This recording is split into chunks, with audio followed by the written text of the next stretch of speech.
We can take our seats, and we will call the regular meeting of the Board of Selectmen to order. And we'll start with the first item on our agenda, which is the Pledge of Allegiance. I pledge allegiance to the flag of the United States of America and to the republic for which it stands, one nation, under God, indivisible, with liberty and justice for all. Thank you. The next item is to open the public hearing on the 2019 Neighborhood Assistance Act Tax Credit Program. Do we have a motion? So moved. Any further discussion? All in favor? Aye. Aye. Okay. So what we're going to discuss right now is the program that we talked about on Monday to declare the hearing. And where's Bill Hawkins? Here he is. Bill prepared us this memo that basically summarizes the Neighborhood Assistance Act program, where it provides a tax credit to business firms that make cash investments in qualifying community programs conducted by tax-exempt or municipal agencies. The community programs must be approved by both the municipality in which the programs are conducted and by the Department of Revenue Services. And so, it provides business firms that make cash investments in qualified community programs may claim a tax credit equal to 60% of the amount contributed or 100% for energy efficiency projects. A business firm is limited to receiving $150,000 in tax credit annually. Businesses interested in claiming a tax credit complete a separate application to the Department of Revenue Services during the period of September 15th and October 1st of each year. And a nonprofit organization or municipal project is limited to receiving $150,000 in contributions in the aggregate. And so this evening we have at least one nonprofit in our community that would like to apply to submit an application under this program. And so we welcome from Antiquarian Landmarks Society to, yes, you can head right there to present to us. Thank you for being here, ladies. Thanks very much for having us. My name is Mary Cockrum, and this is Lynn Mervosh. We're from Connecticut Landmarks, which owns and operates the Phelps Hathaway House that I'm sure you all know and love. I hope you love it, on Main Street. Our NAA project is to create energy efficient window treatments for the house. That's we'll inspect and caulk and repair any of the glass.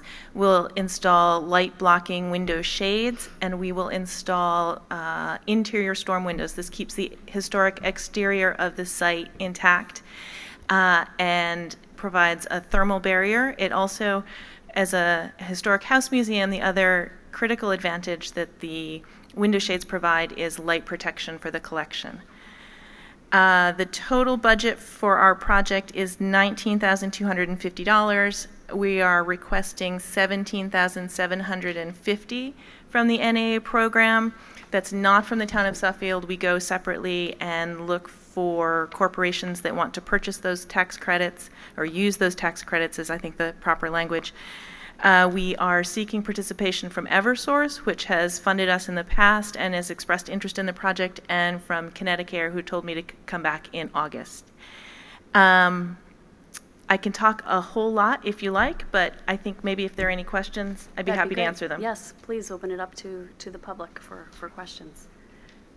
Do we have any questions from the public on this?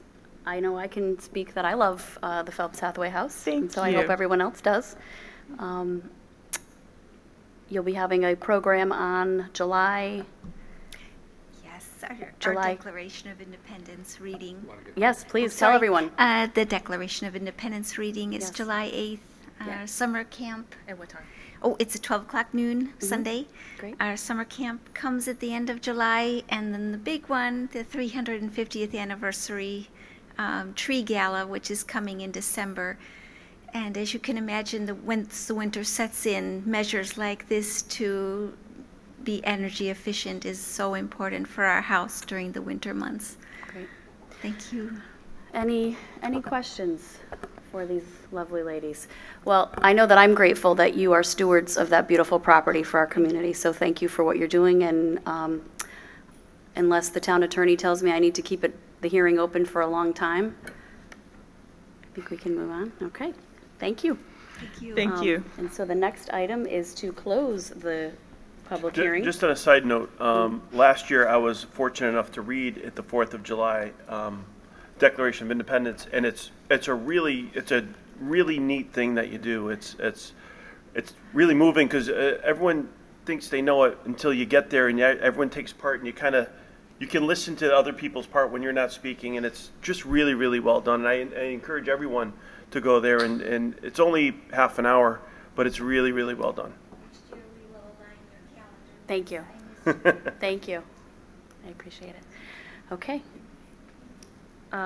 Hearing no questions, do we have? I have Oh, one question. yes, Tim. On getting the credits, you have to go and, who finds the people who want to take the credits on their tax returns? Who does that? We do. I do, actually. Okay, all So right. we've been in touch with Eversource already. I've been in touch with Connecticut. In the past, Connecticut Natural Gas has funded us, has funded landmarks in other places. Travelers has funded us. So we could get fully funded, we could get partially funded. Usually the program is oversubscribed, so that of our $17,000, there might be a maximum of, I would estimate, $13,000 or so, that if they have $6 million of requests, there's a $5 million cap on the program statewide. So everybody gets whatever, 5, 6. So you chase them down, and then when do you find out whether you get the? It's if you're getting the money? October. The companies fill out their paperwork in like mid-September till October 1st, or Yeah. Right. it's October that we find out. So that then they'll be able to take that credit on their 2019 tax returns, corporate returns, probably. That part I have no idea about. Okay. It's complicated. They can go backwards. They can go forwards. Okay, all right. Tim's a CPA. I don't have any idea. But on the sheet I gave you, it's got a link to the state information. Okay. An S corporation, if you, it's an S, has to be an S corporation. But if you know anybody who wants to, this would Has be to be an great. S corporation or a C corporation? S. S, huh? Okay. Okay. You should, S corporation, C corporations is really not my bailiwick, but I'm pretty sure it's S corporation. The state information says. Okay, and where is that on here? This is There's a, there. right there. There. Okay. Thank you. Okay. Yep. Any additional questions? All right, hearing none, do Good we luck. have a motion to close the public hearing? So moved. Any further discussion? All in favor? Aye. Okay. The next item is to discuss and approve of the 2019 Neighborhood Assistance Tax Credit Program applications. I wasn't certain if we'd have more than one. As you've heard, we only have one this evening, and so I would entertain a motion to recommend this program. So moved. Okay, any further discussion? All in favor? Aye. Thank you very much. Good luck. Thank you. Okay. The next item was going to be a proclamation for Isabella Nelson, BMX racer, on the USA team headed to the 2019 World Championships in Zolder, Belgium. However, this evening conflicted with her schedule. Our next meeting conflicts with her training schedule as well. And so we just want to, on behalf of the town of Suffield, wish her the best of luck. And when she's back, we will celebrate her accomplishments at a future meeting. So I wanted to note that for everyone. It's kind of exciting. And it's also worthy of note that her father is Sergeant Justin Nelson, so she must be pretty brave, just like he is, to do that kind of racing. So that's pretty awesome. Okay, the next item is the public information session on the redevelopment of Filer Place and the relocation of the town highway garage. Melissa, can I Yes, interrupt? absolutely. Should we, I think some people might think the meeting starts at 7. Yep. We set the meeting at 6:30 because of the public hearing on the neighborhood assistance tax It's a credit. great idea. Yep. I'm just and I don't want people to come in and say we jumped the gun on the discussion. So is there Yes. anything else on here? There sure is. Let's That we can- skip to the Bill Hawkins show, starting at number 10. How's that? It's a special meeting. Can we move? Today is a regular meeting. It is? Yep, it is a postponed regular meeting, so we Oh, can move okay. things. So if you'd like to make a motion to move items 10 and 11 and 12 and 13 up in the order, I'll entertain that. So moved. Any discussion? All in favor? Aye. Okay. Item number 10 is the discussion and adoption of the Capital Region Council of Governments Natural Hazard Mitigation Plan. And so I would ask Bill Hawkins to give us a little overview on this. Yep, if you could come to the podium, please.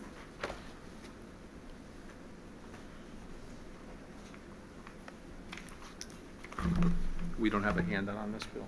No. No, there's no we're just handout gonna on be this. informed. Just to briefly explain, so the Natural Hazard Mitigation Plan is a 5-year plan that CROG coordinates for all the towns in the region, all 38 towns, and they use, I think, a FEMA grant and funding to put it together.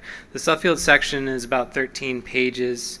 The purpose of the plan is to identify natural hazards that are likely to affect Suffield, and set forth mitigation strategies that will reduce the loss of life, property, economic disruptions, and the cost of post-disaster recovery.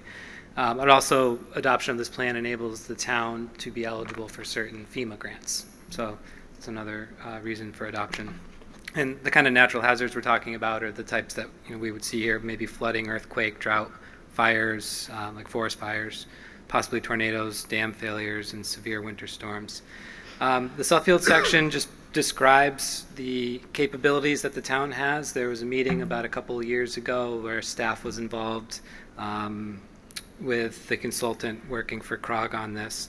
There's information on estimated damages for certain events in the Suffield section for like floods and earthquakes, that kind of thing. And then really the meat of it lists 11 action items with goals and then lays out responsibilities for who's supposed to follow those goals over the course of the plan.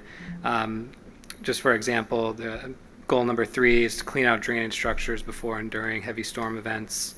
Another one, to conduct a study of worst flood-prone areas and develop ways to alleviate the problem. Encourage low-impact development and new development projects that come through. Those sorts of things. Again, there's 11 of them listed in the plan, but short of going through all of it, we recommend adoption of the plan. This was put on hold from a couple of months ago. I know there's a resolution attached that should be in front of you as well, mostly because in reviewing the cover sheet for Suffield, there's a few items that needed to be amended. So they've amended that. They've got FEMA's approval for those amendments, and we're here again seeking your approval of the plan and adoption of it. So, Bill, the other town employees who worked on this, Art Grew, who's the Emergency Management Director, Jerry Turbot, Yep. correct, Town Engineer. Yep. Anyone else I'm forgetting? Mark Servione from the Highway Department was involved, myself, I think Keith Morris, Conservation Yep, Commission. Conservation, So it yep. was a large meeting over at Town Hall that we got together with, I think police and fire were involved as well. Okay, So, great. So it's been well vetted by the departments that will be required to implement the recommendations in here. correct. Okay, terrific. Do we have any questions or discussion from this board? No. Okay. Thank you, Bill. Sure. Would someone like to make a motion? Yeah, I'll make a motion to adopt the Capital Region Council of Governments Natural Hazard Mitigation Plan.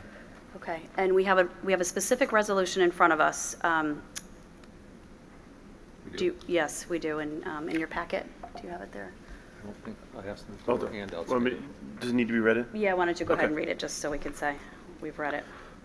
Certificate of Adoption, Town of Suffield Board of Selectmen, a resolution adopting the Capital Region Natural Hazard Mitigation Plan Update 2019 to 2024. Whereas the Town of Suffield has historically experienced severe damage from natural hazards, and it continues to be vulnerable to the effects of those natural hazards profiled in the plan: flooding, high wind, thunderstorms, winter storms, earthquakes, droughts, dam failure, and wildfires, resulting in loss of property and life, economic hardship, and threats to public health and safety.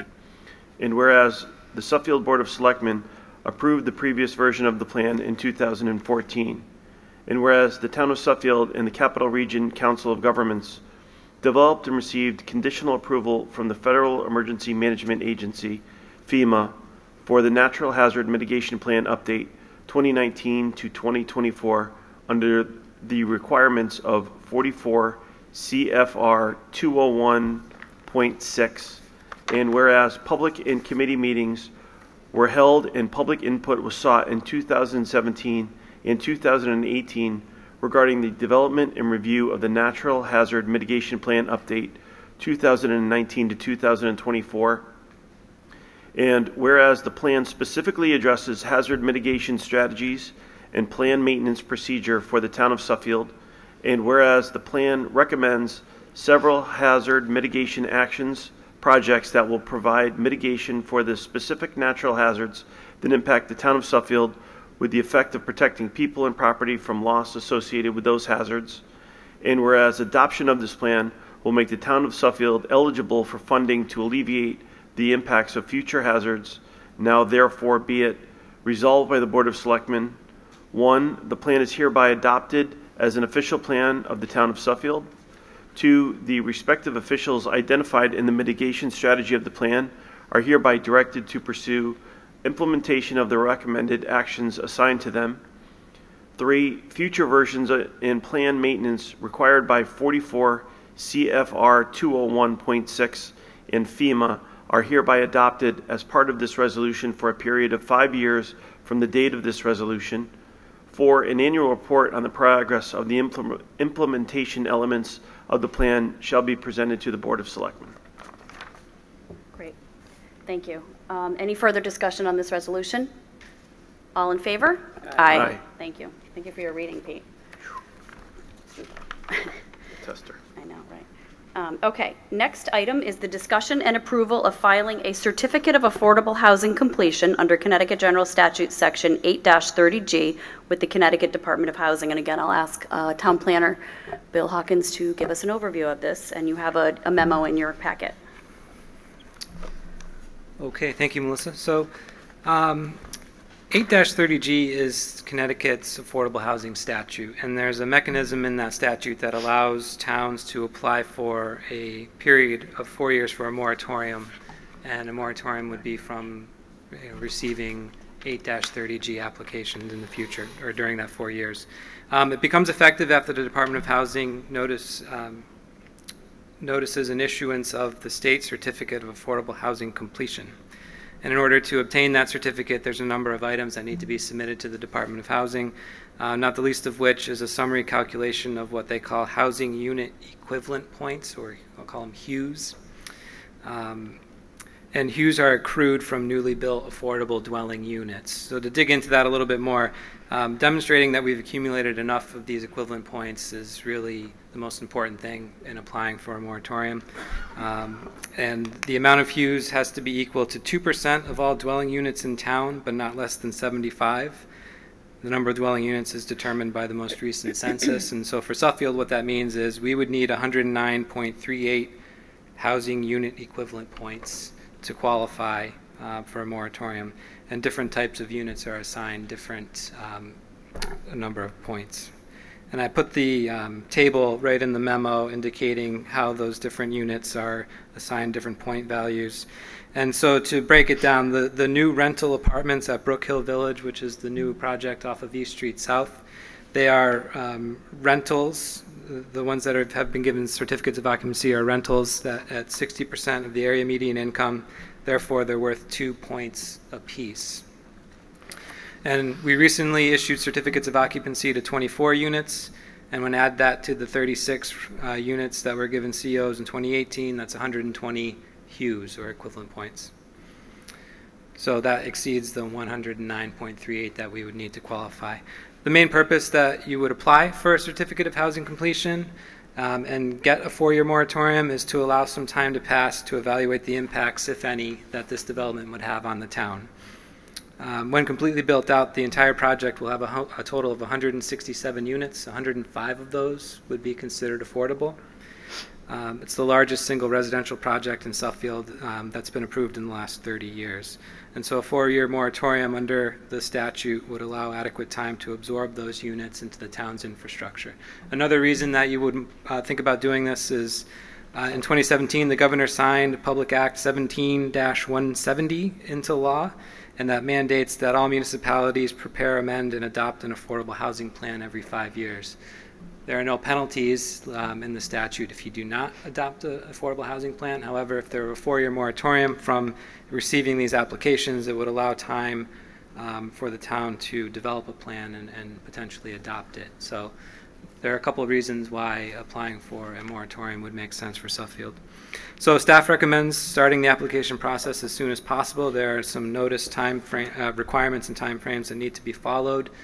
For instance, we need to have a notice in the Connecticut Law Tribune, a newspaper, indicating the application is available for review at the town clerk's office for 20 days before we even send it to the Department of Housing. Once we send it to them, they could ask us for more information, but once they officially notify us they've received the application, they have 90 days to review it and make a decision.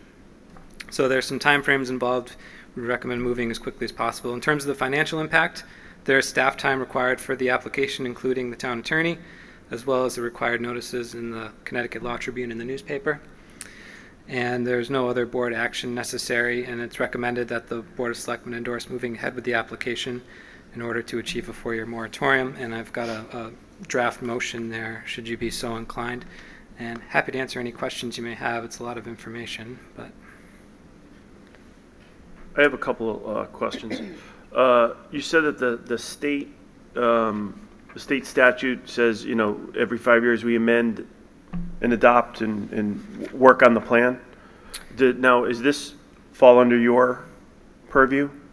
It would fall under the Planning and Zoning Commission, I believe. Planning and Zoning. Yeah, it's affordable housing plan. Yeah, and part of the discussion we've been having is we're beginning the process of updating our plan of conservation and development, which is due to be readopted in 2020. This might be a chance to perhaps include an affordable housing plan or a component of it in that update. So. And my next one is the moratorium is to evaluate the impacts. Who evaluates the impacts? Is it the Board of Education, Police Department, Fire Department, Yes. Public Works? Yeah, I think one person would probably need to coordinate it. Perhaps that would be me. I don't think we've gotten that far, but it would be a coordinated effort because we would need information from first responders, from the schools, to sort of compile the information and see if there are any impacts, what they may be. Yeah. Okay. Any additional questions for Bill on this topic? Okay, thank you, Bill. Sure. Do we have a motion? There's one here.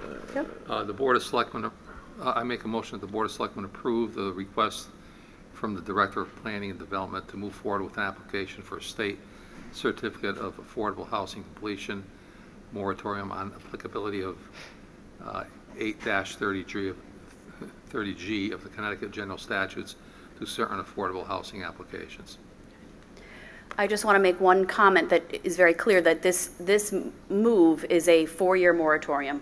Again, just to allow us to digest the infrastructure impacts from a very large project that has happened recently. This is in no way a statement by the town of Suffield that we are stopping all further affordable housing in our town. It's merely something that allows smaller towns like ours to catch up with the rate of development. So I want to make that perfectly clear to the record. And it only affects affordable housing, not Correct, low-order and it is housing. it only affects affordable.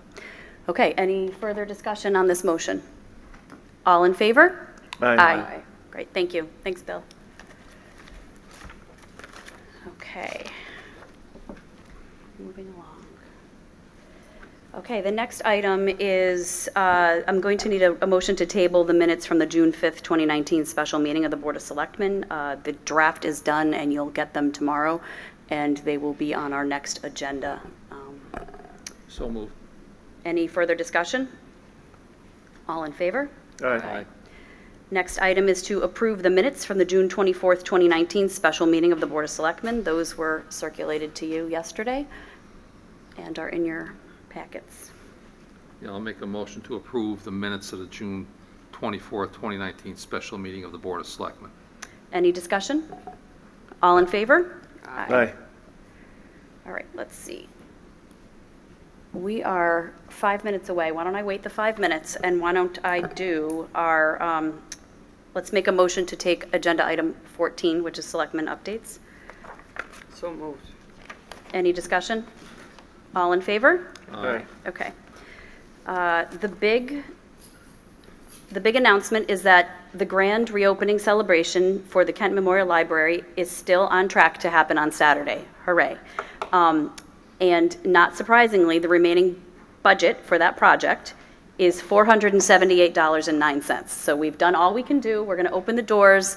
The next fiscal year, which starts July 1st, we'll have a couple additional improvements to the exterior, including the landscaping and, excuse me, the exterior painting, a few other little tweaks inside, but we are thrilled, and the library staff is thrilled. It looks beautiful. We hope all of you will be there on Saturday for the big ribbon cutting that is at 10 a.m. However, I believe there may be a human book chain starting from 61 Filer Place all the way to Ken Memorial Library, with the assistance of the Suffield Police Department helping us with traffic and weaving their way through the farmers market, et cetera, weather permitting. And so you should stay tuned to hear how the forecast looks. It's been kind of questionable when I've looked a few times.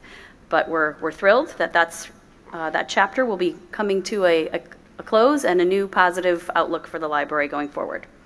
Another item, Joanne and I attended the Suffield Women's Club 125th anniversary 2 weeks ago, and I want to publicly say congratulations to the Women's Club and to thank them for all of the wonderful work that they've done in our community. I was really struck by their community service. Did you want to say anything about? No, it's fine. That's good, okay. And then finally, the town hall renovation. The architect is working on the plans. Right now, in the stage they're at, they are focusing on MEP, mechanical, electrical, and plumbing design, and so the project is moving forward, so that's good news. So it seems like we're in a good, moving forward kind of place right now in Suffield. That is all I have at this moment. Does anyone have any other updates or items that are coming up to discuss? No? Okay. All right. Then we are going to go back to item number 6, which is the public information session on the redevelopment of Filer Place and the relocation of the town highway garage. I want to start by giving some clarifications on the process. Tonight's meeting is a public information session to continue our public information, sharing public information on our due diligence process to date on this project. Then we are going to have the hearing that is required under Connecticut General Statute section something 163E, 7-163E, which is required anytime a municipality is going to transfer municipal-owned property. There will not be any votes taken by the public at this meeting today. The Board of Selectmen will be considering adopting a resolution that the Board of Finance adopted last week that now needs to be adopted by the Board of Selectmen, putting a few other due diligence benchmarks in place for us to move forward. We are planning on July 10th to have another Board of Selectmen meeting with another update for public information. So whatever happens between now and July 10th with our due diligence process, we'll be sharing with the public at that time.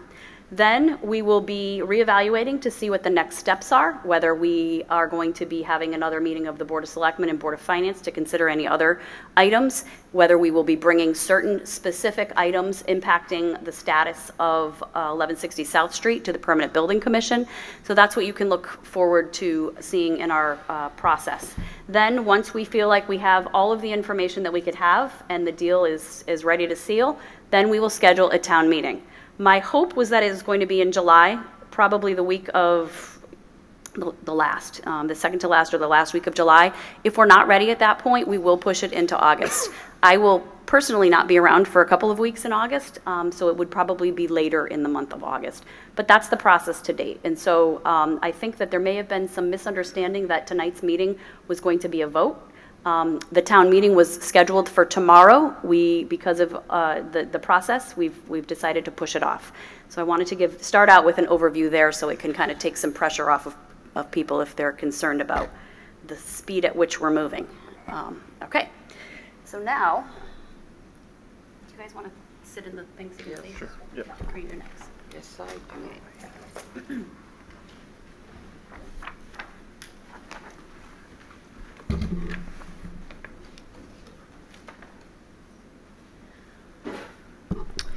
Once again, I want to thank all of the town employees, the boards and commission members who have put a lot of time and effort into this project to get us to the point over the last 2 years to get to this point. We've made a lot of progress. There's still some work to do, but we are getting there. And I want to remind everyone that this is not a highway garage project. This is an economic development plan and project for the town. So keep that in mind as we look to see what we can do to improve our town. Suffield's top priority is financial freedom.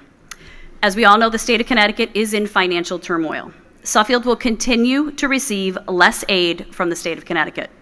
Case in point, the governor is recommending a debt diet, which is already meaning that the town of Suffield is losing a grant that we were awarded under a prior administration. Unless we do something now, we'll be forced to reduce services, municipal and educational, or significantly raise taxes to keep up with increasing operational costs and wages, most of which are contractually bound through the union negotiation process. Financial independence requires Suffield to diversify its tax base by attracting more commercial investment to the town to shift the burden away from the residential taxpayer. Location, location, location. That's how we do this. We develop Filer Place, which is in the heart of the town center. Developers have told us for decades that we need more density, which means people, and to get rid of the highway garage, or they won't even consider investing in Filer Place. In accordance with the town's adopted plan of conservation and development, we've been trying to move the highway garage and develop Filer Place for economic development purposes for at least 15 years. The Town Center Village District regulations were adopted in 2004 specifically to increase both commercial and residential density. We have drawings from 2008 and 2009 of a comprehensive mixed-use development plan for all of Filer Place. It's a beautiful comprehensive plan, but the market has not supported it over the last 15 years. It was presumptuous of us to make plans for the entire site that the town doesn't own. The town only owns 3.5 of the 27.8 acres comprising Filer Place. And as you can see, a 2012 market analysis told us the public garage must be relocated to attract the development envisioned and desired. Based on our review, the town has spent at least $148,000 trying to get this project moving since 2005, and it is more than time for us to move forward. Okay, the highway garage at 44 Filer Place at the 3.5 acres, this is what it looks like. We demolished and remediated 2 of the dilapidated outbuildings in 2017 at a cost of $18,000, but this was just a start. This view does not entice developers to have vision for what the town center could be or to want to invest in Suffield. Worthy of note is the capital needs to remain at Filer Place in its current location to keep the highway operations at this location requires an investment by the town of approximately $558,000 in deferred maintenance for a new roof, to convert the dog pound from oil to propane, and to repoint exterior walls and seal coating, and to install the wash bay. So just to stay put, we have to spend almost $560,000. What are we getting currently from Filer Place in annual tax revenue? About $133,000 annually. Cleaning up and developing the town-owned parcel will serve as a catalyst for other investment in Suffield because it shows a commitment by the town to support economic development. The town is retaining the cell tower lease and the annual revenue from it. Currently, CVS, which is at the forefront of Filer Place, contributes approximately $68,000 in real property taxes plus personal property taxes currently. If development on the town parcel results in 1 new freestanding restaurant, maybe next to CVS, similar to 3 Figs, it would generate a minimum of $10,000 in new annual taxes. And that's just a fraction of what's available in the privately owned property comprising the majority of Filer Place. So what's the proposed plan at this point? The developer will renovate 1160 South Street, which is located on South Street, to town specifications as our highway garage. It's contingent on inspection. The town would purchase 1160 South Street as our highway garage. Then the highway garage would move from 44 Filer Place to 1160 South Street.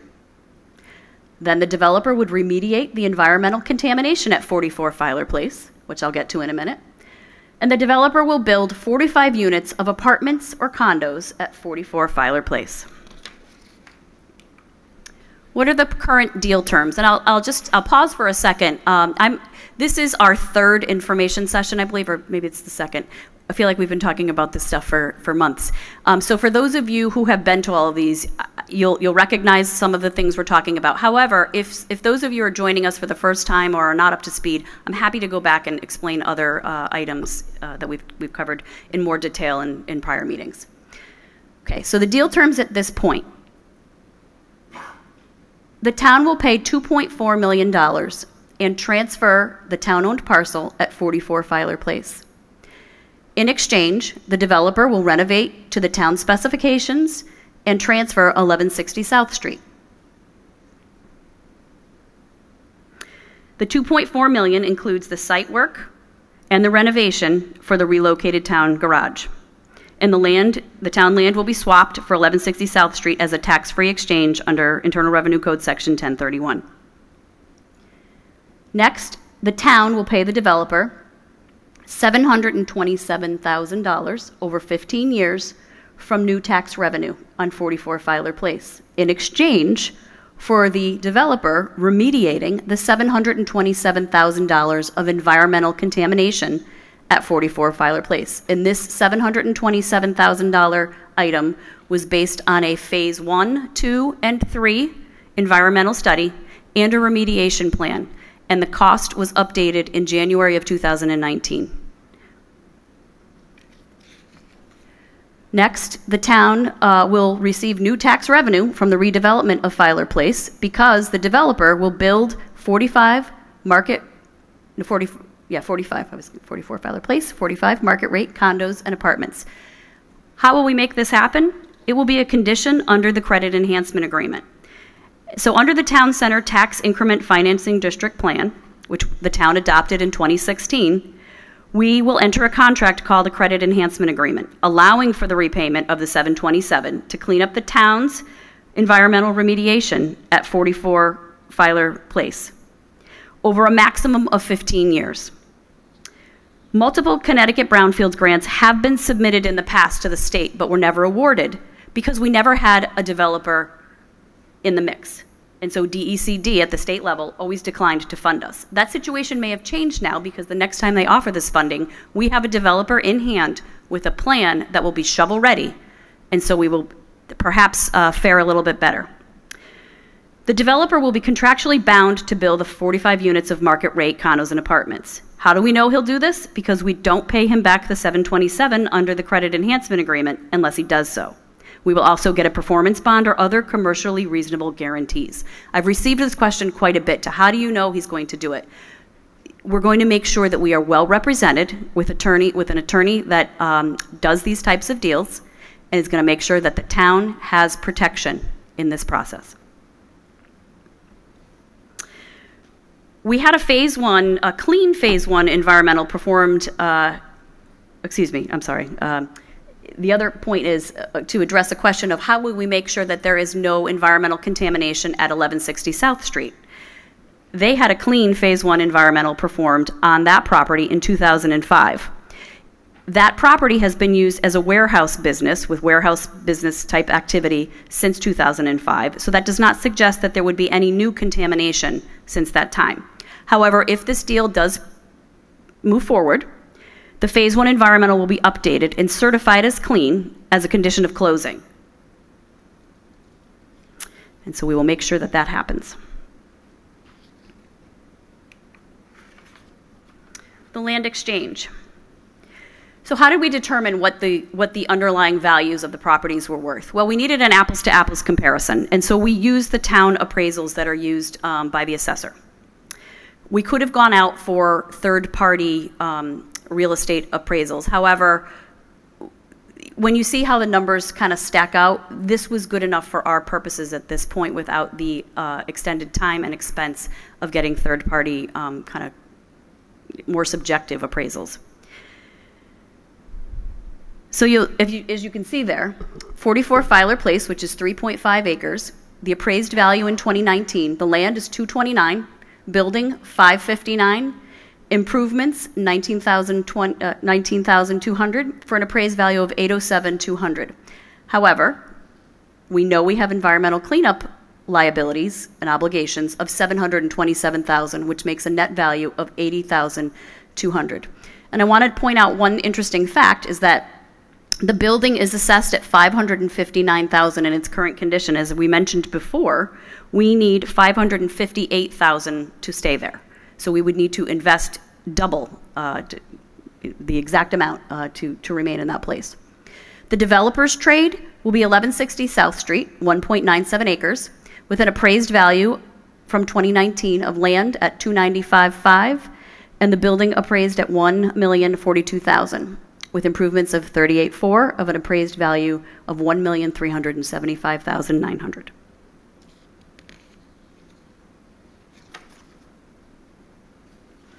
We had a cleaned up appraisal performed on our parcel from 44 Filer Place in 2014 that assumed if the town spent the $727,000 to clean up that parcel and it was just land only, it would be worth $440,000. So you can see that that math all rounds to zero or negative numbers. So what kind of new potential tax revenue would we be looking if the developer developed 45 units on Filer Place? It assumes the site is cleaned up and developed.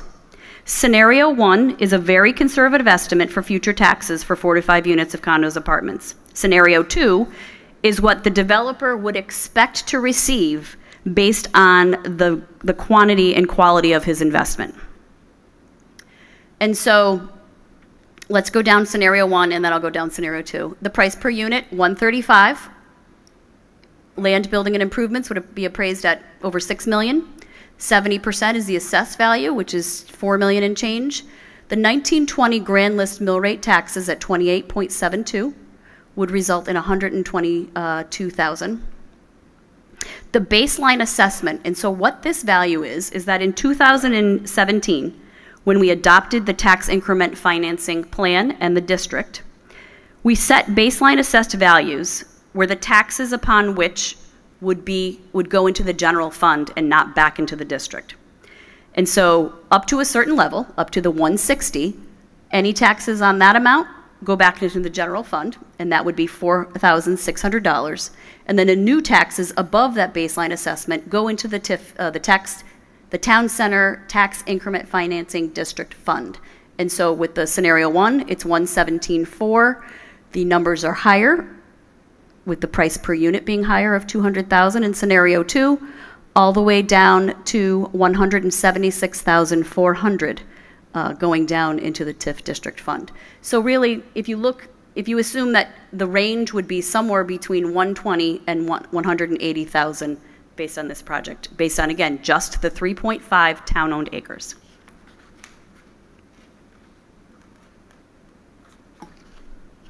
Another note I want to make for those of you who didn't hear the last presentation on what a tax increment financing district means and what the money can be used for. Those incremental taxes that go into the district may be used to pay for debt service on the $2.4 million to purchase 1160 South Street, should we choose to bond it. We can also use those taxes to repay the developer the $727,000 under the credit enhancement agreement. So essentially, if things go right, we can use the money generated from the development to pay off the obligations of the whole deal. And so we would assume that the new tax revenue will increase with inflation, but at the starting point in that range that I showed you of 122 to 181. And remember that the town only owns those 3.5 acres, so development of the remainder of the property would obviously increase our taxes even more. So what's the best case scenario? 44 Filer Place is developed with housing. The developer assumes and remediates the town's environmental obligation, which is hanging out there no matter what we do here. Beginning in year 2, we were conservative in our assumptions. We would have new annual tax revenue, as we mentioned, of 122 to 181. We would get the taxes regardless of whether those apartments and condos are occupied, because the developer owns them and has to pay. So we have guaranteed annual tax revenue. The $2.4 million for the renovated 1160 South Street would serve as our new highway garage. if we bonded for 20 years at 2%, the total debt would be $3,138,000, or an annual debt payment of $191,000, reducing to $122,000 over the course of the 20 years. The new annual tax revenue will pay for $2.4 million total debt service, as I said, and the $727,000 remediation under the obligation per the credit enhancement agreement. Icing on the cake would be if there was another state award, a state brownfields grant, and we were awarded it in the amount of the $727,000, that would satisfy the town's repayment obligation, and that $727,000 would go back into the TIF district for reinvestment in economic development in the town center, up to certain limitations, which I don't have at the tip of my tongue, but at a certain point, a threshold that we put into the plan, anything above that threshold goes back into the town general fund. So it's not an unending accumulation of money in the TIF district. Then finally, it would serve as a catalyst to redeveloping the remainder of Filer Place. The highway garage obstacle to Filer Place private development would be removed, and we would have minimal new density in the town center, which is something that developers want to see. What's the worst case scenario?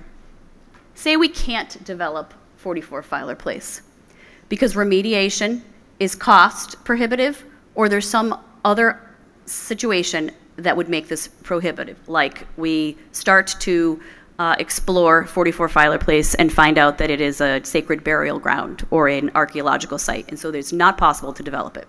That would be the worst case scenario because we would have no new tax revenue. We would still, if we chose at the earlier part of the deal to purchase 1160 South Street, we would still have $2.4 million for the renovated 1160 South Street to pay back, or to pay. If we bonded it, again, of $2.4 million over 20 years at 2%, our total debt would be $3.138 with those types of annual payments, $191,000 reducing to $122,000 a year.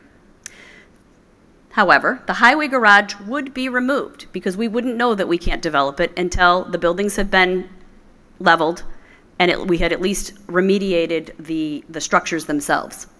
So the obstacle to development of the remaining privately owned property on Filer Place would be gone.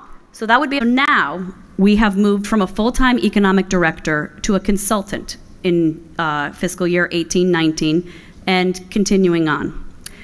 So I would recommend that we invest those economic development dollars as we've proposed today in a way that could serve as a catalyst for future economic development in our town. Now we'll talk about the renovation to 1160 South Street and the due diligence that we've done to date.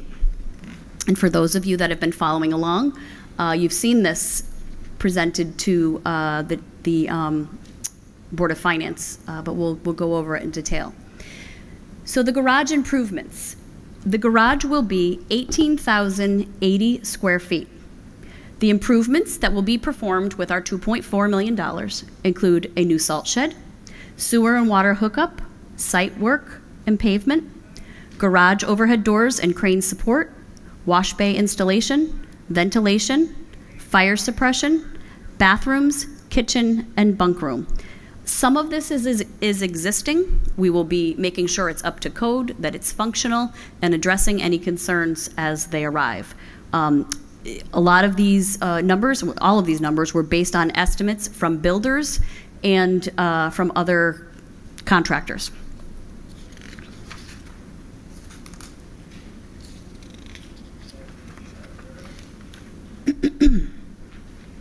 The 1160 South Street property also has office space improvements that will be included in the 11,840 square feet of office space that accompany the garage space.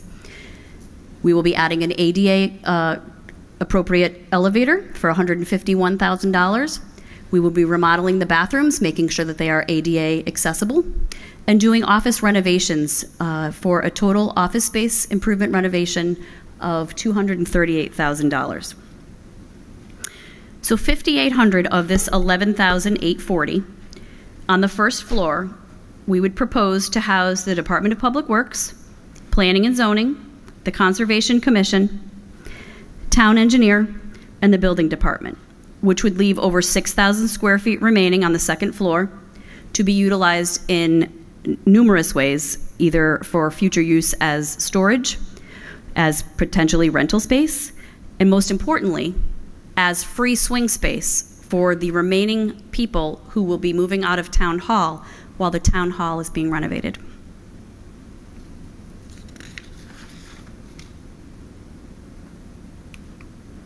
Okay. And then the summary here is that, again, the garage improvements are 505. Total office improvements, 238. Garage moving costs, the costs of moving the current 44 Filer Place to 1160 South Street are being borne by the developer, $19,000. Architect and engineering fees, the professionals who will make sure that everything is to code and that meets our needs, $200,000. Landscaping, a new awning, etc., $10,000, and a contingency of $50,000. So the total of the improvements are $1,022,000. Based on this, again, these are estimates, they're round numbers. The appraised value, as we mentioned before, of 1160 South Street is $1,375,900. Total improvements in appraised value, $2,397,900. Our purchase price is $2.4 million, so the developers are making $2,000. So clearly this illustrates that when you ask why the purchase and sale of 1160 South Street is connected to the Filer Place plan, it's because this developer would like to gamble on making money on the development of Filer Place. What that means for us is we are not only moving the highway garage, we have a guaranteed developer who is committed to immediately putting 45 units on that parcel. It is making us not have to go out and wait maybe several more years before we see a return on our investment from moving. Other considerations for 1160 South Street. As I mentioned, locating additional town employees at 1160 South Street will take the pressure off the current town hall renovation budget and allow us more flexibility with that project. That could be a significant benefit to the town. The extra office space provides swing space during the renovation. Again, that would allow $137,000 in rental savings from 230C and Filer Place for 1 year of swing space during the renovation, and that's real money. The 6,080 square feet potential rental space, storage, etc. And again, the CEA remediation costs could be offset by grants awarded by the developer, including brownfields grants. So what does the 1160 South Street interior renovation look like? We've seen questions coming at us with respect to circulation inside and outside of the building, and would it work for our needs? As a result of those types of questions, the Board of Finance passed a resolution over a week ago requiring that the town hire a structural engineer to evaluate 1160 South Street and prepare a report for us. We received that report on Tuesday. We are still digesting what it states. However, initial reads do identify a couple of issues that need to be dealt with. However, they are not deal-breaking, catastrophic, the sky is falling items that have been kind of circulating around the town. So I'm very pleased to say that we will be talking to the developer about how to best address them. If they are not addressed to the town's satisfaction, the deal will not move forward. And that's what the due diligence process is for. And so we'll be looking forward in the next week and a half, 2 weeks before the July 10th meeting to come to some deal terms on those items. But I want to invite Kevin Casey, who's representing the developer, to come up and talk about the circulation here that was prepared by QA&M Architects. And I'm looking around and I don't see Mark. Bill will talk about the exterior circulation. Yes, afterwards. Bill will talk about the exterior, Okay. yep. Hello, I'm Kevin Casey, and I want to thank the First Selectwoman for her diligent and persistent and patient work, which the town should be very grateful for. Whether the deal ever happens or not, you have a First Selectwoman who is working very hard to try and do the right thing for Suffield, and as am I as a developer. And I want to talk a little bit about how 1160 has evolved. This is my 6th public presentation in the last year or so. As everyone knows, we proposed a new construction building, build to suit, on the former Wicks property. The Planning and Zoning Commission approved it. The Board of Selectmen approved it to the extent of keeping the ball rolling forward. And the Board of Finance made it clear before we really made a formal presentation that the amount was just too much. That amount was $3.4 million. Since that time, and we contended and still do that was a very economical build to suit being done by a private developer, which meant that we would not be paying prevailing wages right from the design stage through construction, and that as a turnkey we would then turn it over to the town. Recently I was told that the town of Cromwell is currently constructing a DPW garage, and the cost of that garage to the taxpayers is $7 million. It's 40,000 square feet, which is exactly twice what we proposed on East Street early on. But it gives you an indication. It's also being done by a private developer. It gives you an indication that the numbers, which I think Mr. Flanders had said way back when, were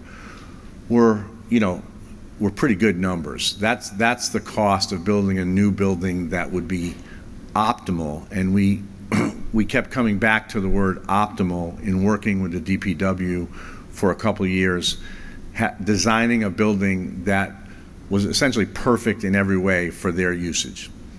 But it was clear that to a certain group of people in town, influential people, that the cost of a new building was not something that they thought the town should bear for a town garage.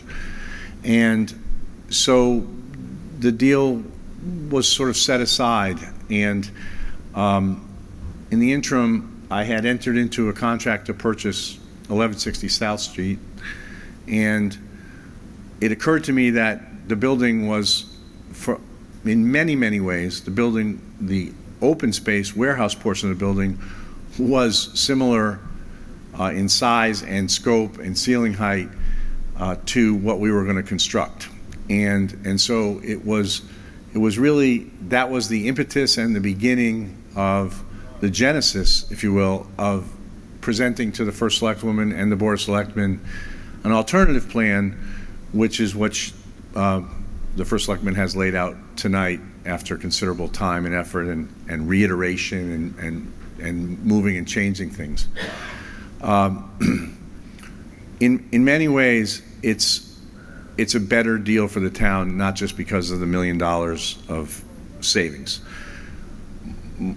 Perhaps more importantly, you can't discount the 12,000 square feet of office space, which was not part of the proposed new building. There was a minimal amount of office space to handle the DPW staff.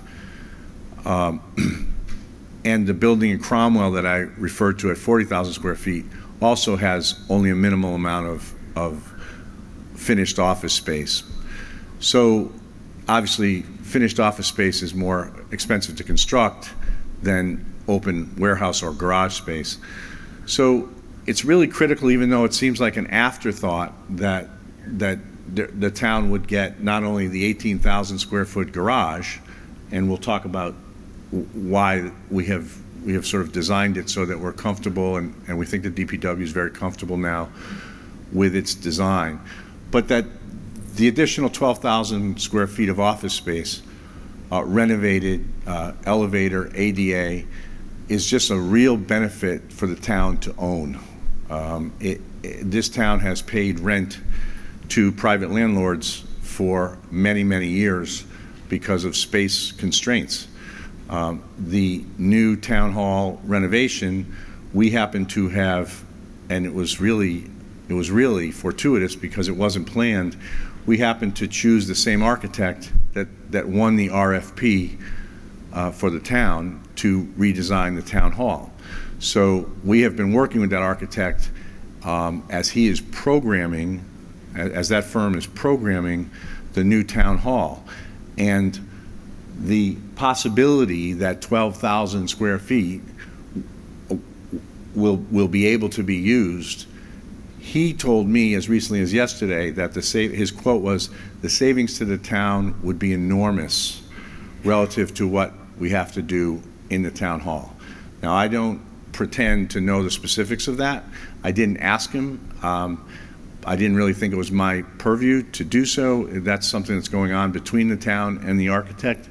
But and frankly, he couldn't give me numbers anyway. But he did say it would be an enormous savings to sort of offload or some departments that would be appropriate to do so in the DPW garage. And as First Selectwoman noted, it would on a straight line item basis, it would eliminate rentals that have been going on for years and years and years because now the town would own the property. So that's all the good news. The bad news was we had a building that wasn't really as optimal, going back to that word, as if we had done a build to suit. Because, and it came up in some of the meetings, Planning and Zoning, Board of Finance, that, a garage that we had drawn and the garage that exists on Filer Place and many garages have 11 garage doors on the side of the building, and the vehicles and the equipment pull directly into the garage, and that's sort of the model, if you will. But given all the benefits that are almost undeniable to the town, we thought that there's a way to try and make this work. The first thing is that in the town of Windsor, they have a very similar DPW facility, highway garage, in that they use a long building. This is not a narrow building. It's just a lot longer than it is wide. It's really important to realize that 80 feet is not a narrow building. It's just that the configuration and the shape of the building is obviously a lot longer. So we tinkered with the DPW, working with the staff, who had prepared some schematic drawings and measured their trucks and sort of came up with a collaborative design, and it wasn't perfect. We felt we had you can see in the bottom picture that the existing conditions of the rear of the property show 3 garage doors. 2 of them are loading dock level, and 1 of them is at grade level. The one at grade level is a sort of not an oversized door, but a sort of normal, almost like a residential sized door with a pedestrian walk there. So we designed a building that had 2 overhead oversized garage doors in the back, thinking that we would go into the building from one or the other, the trucks and equipment would, and then inside the building would do a series of to back the trucks into a bay, would sort of do a 3-point turn. And the feeling was, well, I guess it could work, but nobody wants to spend $2.4 million on something that's like, it could work, but it's not great. And so we met with our architects, the aforementioned QAM, and we sat down and gave them all the specifications of all the vehicles and the building, and of course they know the building, they've done measurements and all. And they came up with a solution that we sort of missed, which is to actually make the doors in the rear 3 oversized doors. And the reason is, and you can see on the above diagram on top, the gray vehicle that is shown as perpendicular to the back wall is the town's largest vehicle. It's a 6-axle sander truck that has a sanding attachment on the back and, of course, the plow on the front. That was the vehicle that was giving us the most trouble in the building. And the architects said, if we add a third door and have a dedicated, we have so much room in there. That's really not arguable. There's a ton of room in the building. They said if we add a third door and make that the sort of dedicated space for the largest vehicle, or even if there were someday two of those vehicles, they could stack in front of one another. And that vehicle would enter and exit, go in the door, back out the door. It's not a long back out, it's just an immediate back out. That would allow all the other vehicles to do what we had proposed initially, which is to drive in really either of the two doors aside of that, and then get their own bay.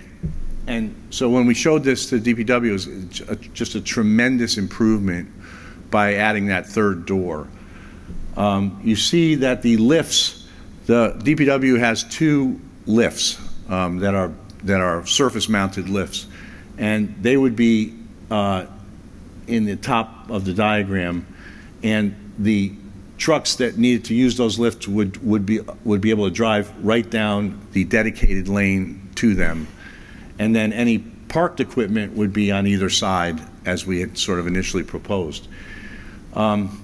Leaving aside the office and the fact that the bunk room and the break room kitchen and the bathrooms, which are already ADA but need to be updated and renovated, leaving aside all of the functionality that exists in the building that we were going to have to try and replicate by building new, now the working space is really significantly more.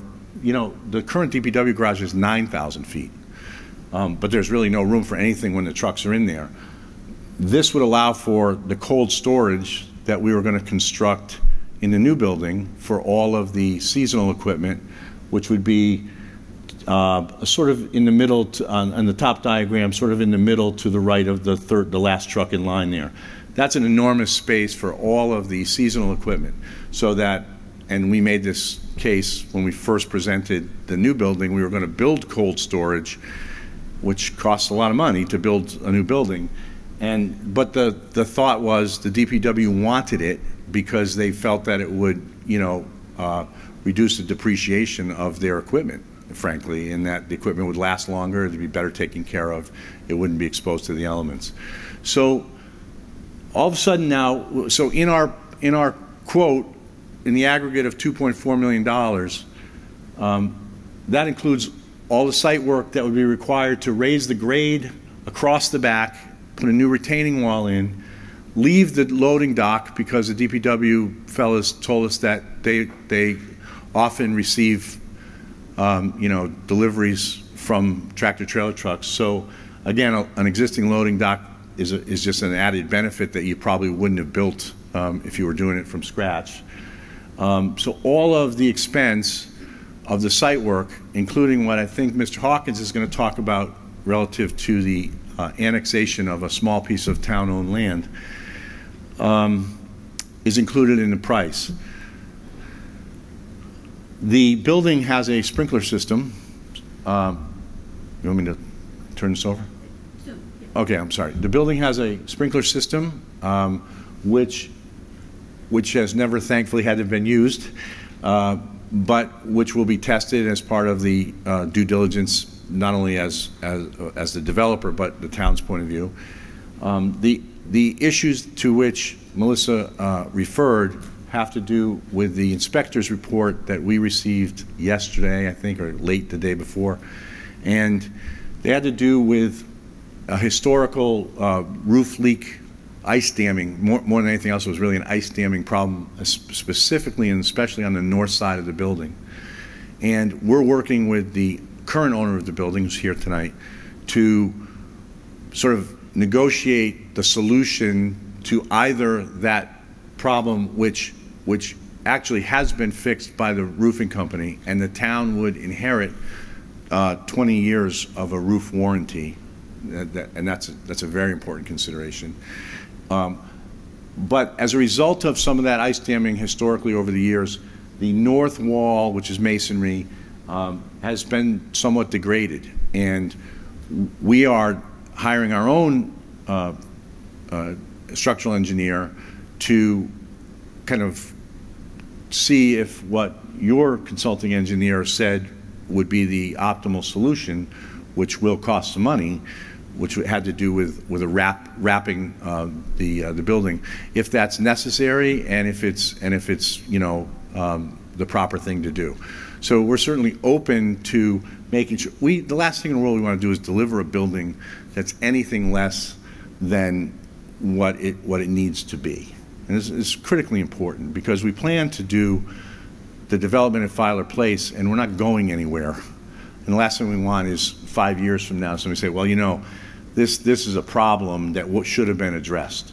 Our goal is to address those issues, which are not sort of go, no-go issues. But to be honest, the circulation was an issue that we felt had to be addressed the proper way, and now it has been.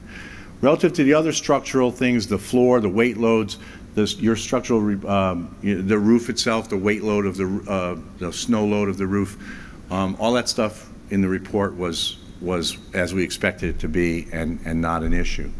But I think Mr. Hawkins now is going to talk a little bit about what Jerry Turbot, the town engineer, sort of designed and relative to the exterior circulation, which is also an important consideration.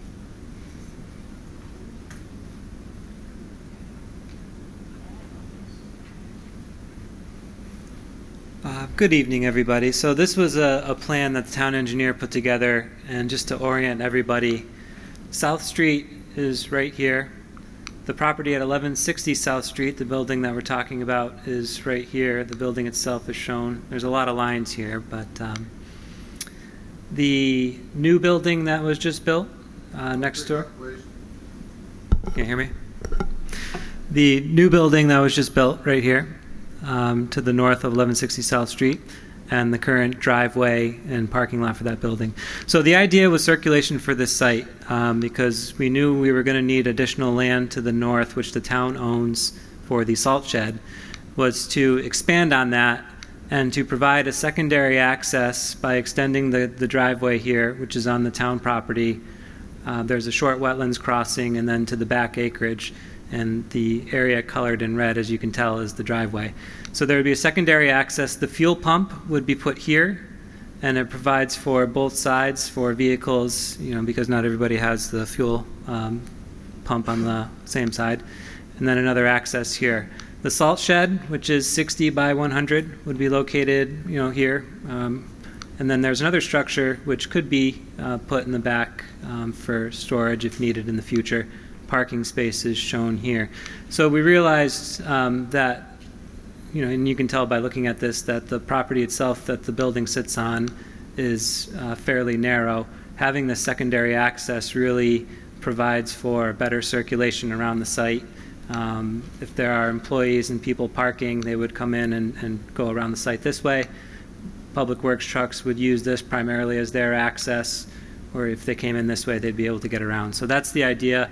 The total area of this is about 3.5 acres. I have a hard copy of it up there as well that we can put on the easel, which would be added to the 1160 South Street property. I think that covers it. And then that would leave the balance of the lot, which is going to be about 17 acres, give or take. And there are some developable acreage here, which could be sold to for someone for economic development purposes. Right. Oh, yep. That's a good point. Melissa just mentioned extending this driveway would provide better access to the back land here as well. So it makes it more marketable. It's easier to get to. Plus, we'd have to go through, have a plan done, go through the Conservation Commission for this wetlands crossing, something that somebody else wouldn't have to do. So it makes it a little bit easier. Thank you. Okay. Thank you for those updates.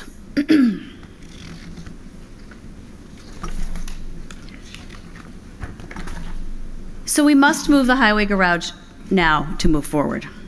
Thank you to Kim Worthington for sticking me in the truck. That's pretty cool.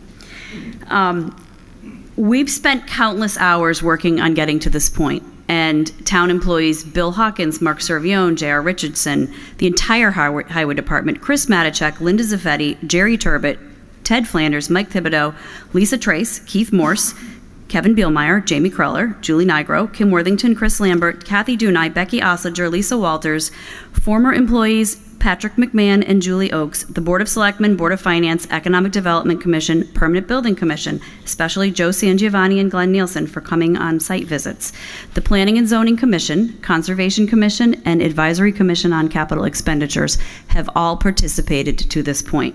This project has been all hands on deck working together to get us here. So I want to thank everyone for that. So now the question is, we move the highway garage. What can the redeveloped Filer Place, the town parcel on Filer Place, look like? And so, Kevin, if you want to give a couple of minutes on this so people can see what we are thinking. Okay. And then we'll open it up for questions. Thank you. We recently presented an application to the Planning and Zoning Commission, which was approved, to allow in the Town Village Center District the development of certain parcels that were qualified by their size and whether or not they were in the historic district, specifically not those included in the historic district. So qualified by minimum acreage, 3 acres, pardon me, excuse me, and not in the historic district, but in the Town Village Center District, that could choose to eschew, if you will, commercial development, and with a limit, if they were going to be only residential, to 45 units. We did this with careful consideration with the town zoning attorney, Carl Andolina, and Mr. Hawkins, our own attorney. We talked about the implications, the sort of unintended consequences that arise when these types of things are done. We really looked at what Suffield's Village wants to be and specifically what it doesn't want to be. It does not want to be an apartment, co-op city in New York, right? So we carefully crafted a regulation that I'm grateful the Planning and Zoning Commission approved in the expectation that this deal would continue to move forward. We made this presentation, but I'll repeat it for those who weren't part of that. We made it to the Board of Finance and we've made it to the Planning and Zoning Commission.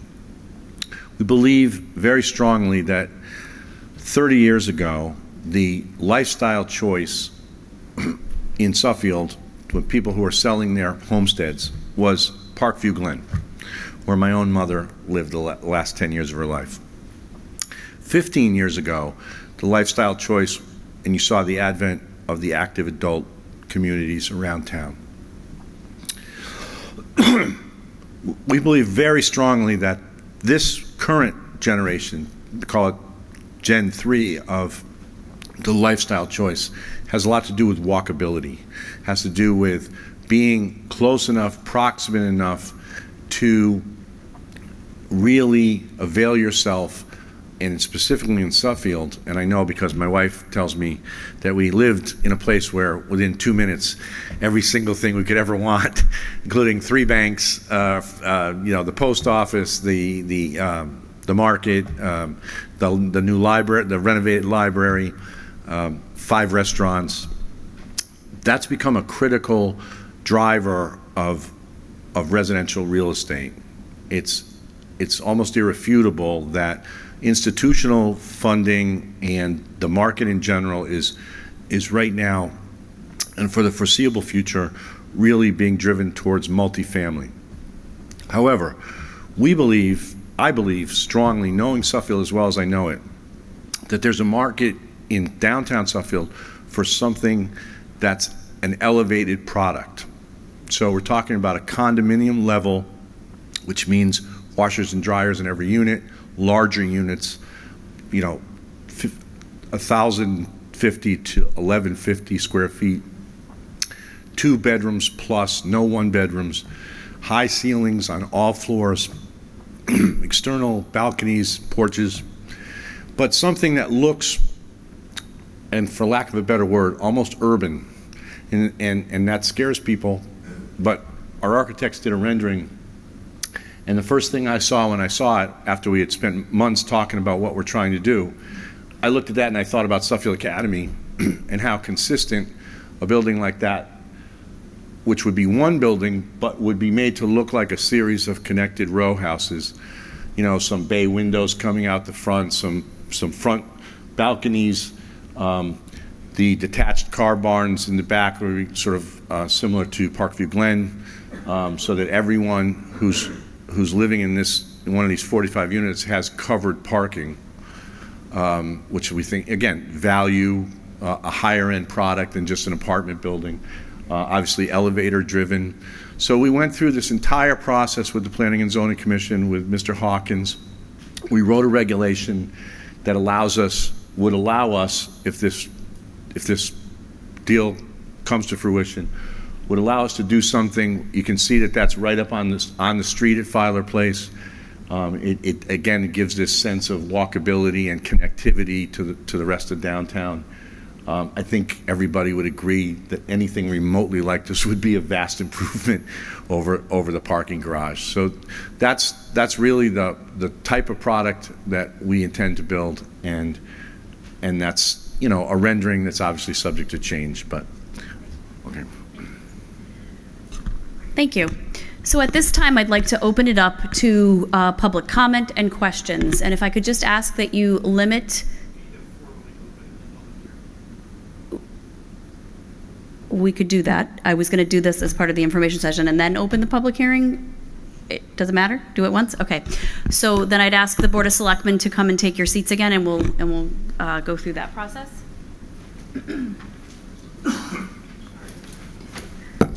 Okay. So then the next item is to open the public hearing on the transfer of the town-owned parcel located at 44 Filer Place under Connecticut General Statute Section 7-163E. But again, I will allow any questions to come in that has anything to do with the deal, not just the transfer of the town parcel. So do I have that motion? So moved. Any further discussion? All in favor? Aye. Okay. Then please feel free to ask your questions. And please state your name and address, and I'll go up to the podium. I'm Bob White, 995 Newgate Road. Is this coming through? Yes, it is. I have a bonding question. Yes. The town voted to bond for the renovation of Bridge Street School into a community center a few years ago. So if the town votes to bond for this $2.4 million highway garage, is the town obligated to perform the Bridge Street School first, or does first in, first out not apply? First in, first out does not apply. Again, not to rehash an old subject that's been rehashed continually. The vote on the Bridge Street School Community Center bond authorization was a yes if, and the conditions of the if were not met. But this forum is not to consider that. However, to address your specific question of whether or not we would have to do that first, the answer is no, we would not. This is a separate issue. Any other questions? Jenny? Jenny Brumage, 576 North Main. I just want to know if the extension of the driveway is included in the $2.4 million? So those points have not completely been negotiated yet. However, it is likely that the town will assume some of those costs. Reason being, a couple of reasons. First of all, that was not part of the original plan when the $2.4 million was anticipated. That piece was not part of it. The 50% of that driveway is already built. The other 50% is going over town property that has been marketed for future sale. So it would be appropriate to consider it as further investment in economic development of the town. One resource that we can use to pay for that additional cost would be the tax increment financing money, because it would be part of the relocation of the town garage. And so we will need to kind of flesh those details out. I was only going to say, but the entire 3.5 acres Yes. of site work that's the salt shed's going to be Yes. was part of it. Correct. So that's a very important point. So the land that is being annexed of the town land adjacent to 1160 South Street, all of that site work is included in the plan. So there'll just be the remaining parcel that's the driveway. Obviously, we can do some of the work in-house, but we're going to be figuring out those finer details going forward. This new design really just came to light last week by the town engineer the minute before he ran off for his 2-week vacation. So we don't have the cost on it yet, but once he's back, we will be fleshing out those details, and we'll provide them as soon as they're available. Thank you. Additional questions? Mr. Borg.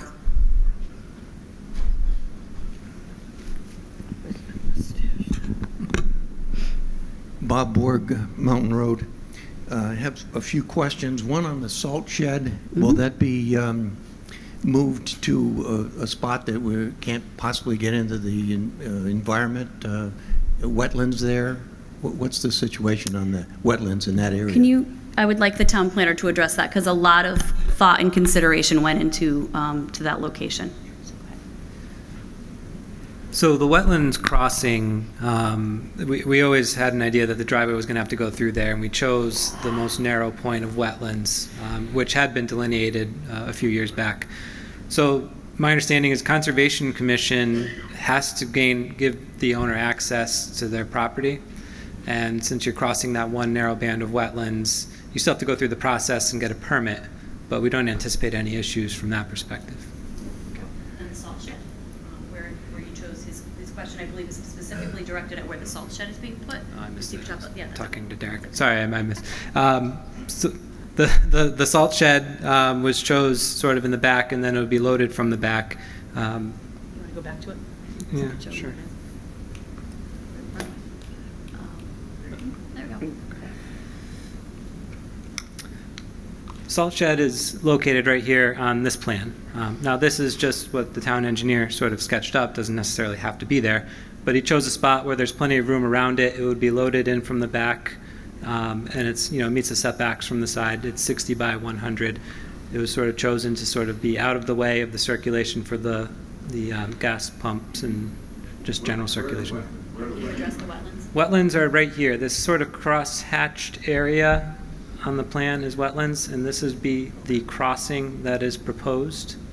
How far is it from the wetlands? The salt shed? Yes.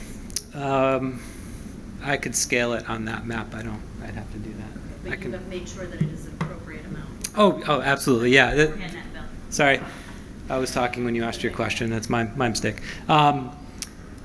There's a 50-foot upland review area from wetlands. That's denoted with this line here. The Conservation Commission regulates everything within that area. The salt shed is back here, so I could measure it on that plan over there, but it's well outside their jurisdiction.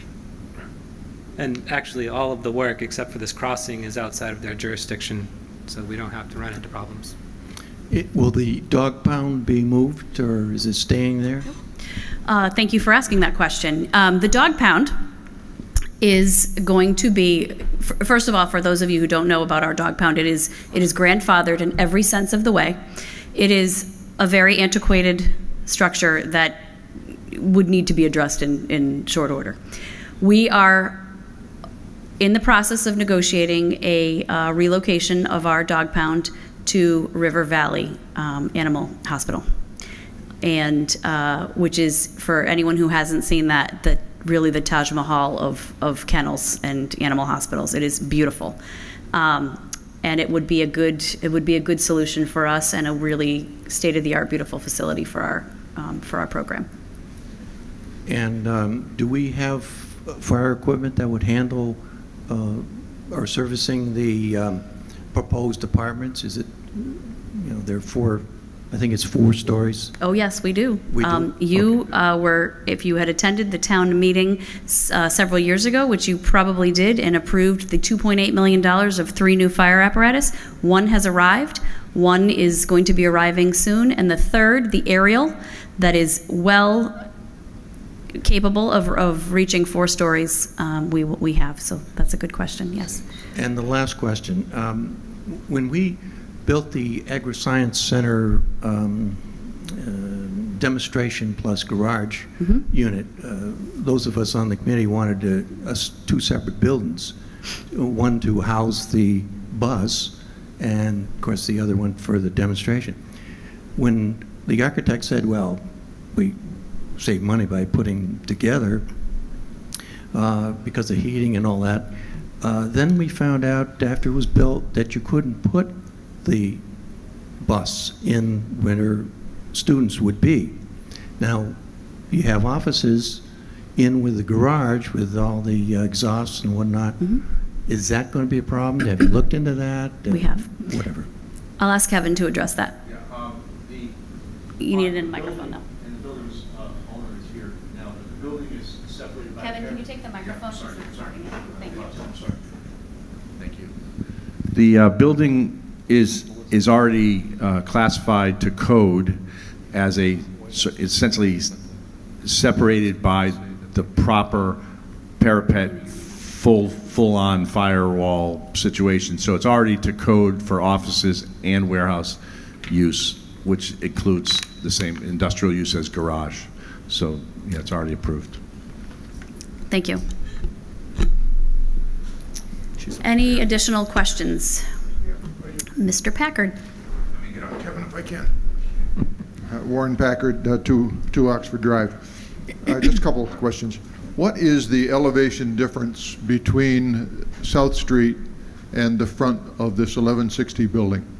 How many feet specifically? Do you know? Does anybody know? Do you know, Kevin? No. You can measure it? Yeah. No? Okay, we will get back to you on that one.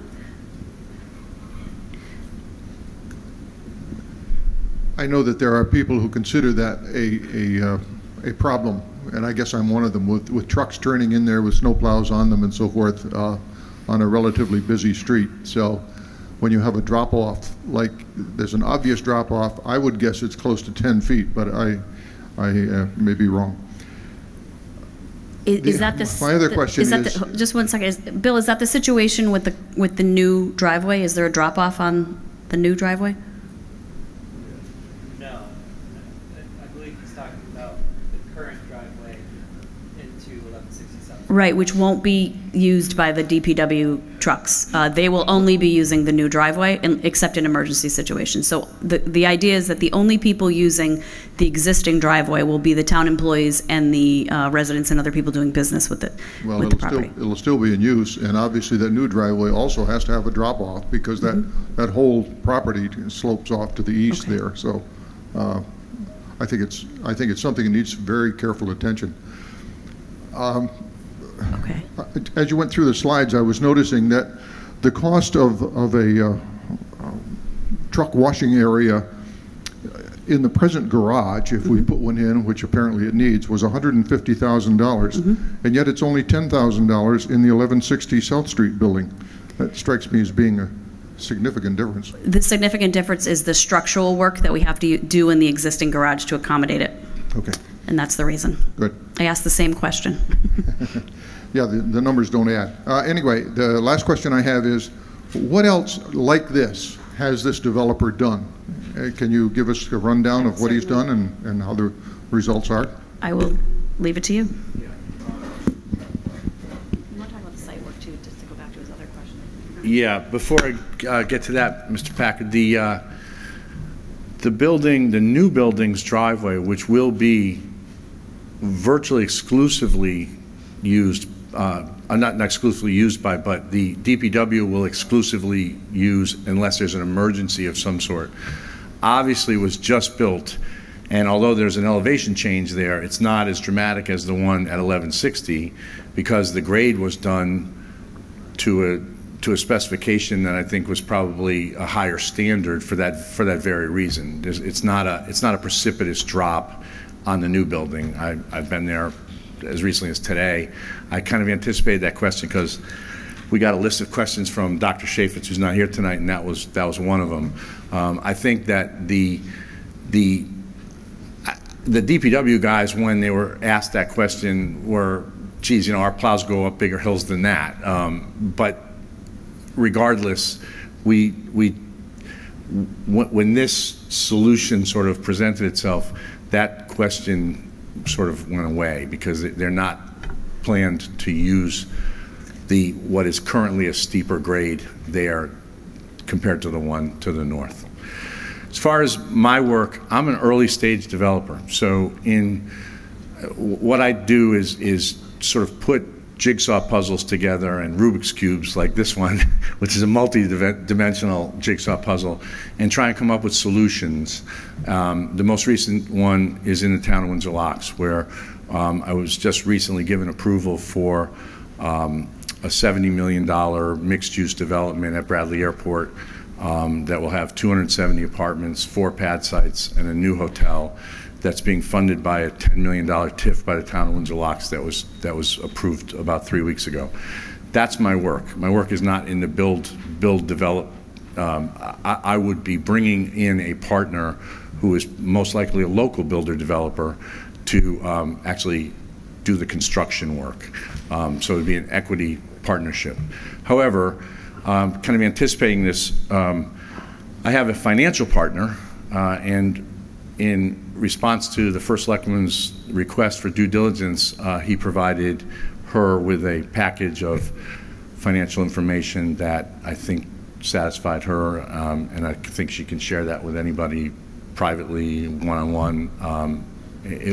It's someone who currently owns thousands of units of rental apartments.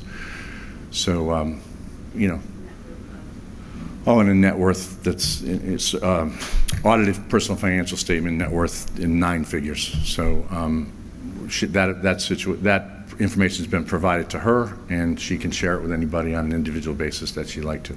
So. Sorry.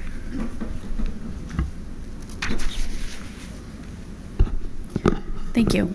To get back to the elevation question, these maps were kind of, the quality isn't good enough for us to be able to see them right now, but we will get that specific elevation. I heard your comment, and it's been on our list to be addressed, so thank you. Yes, any additional questions from the audience? Mr. Smith.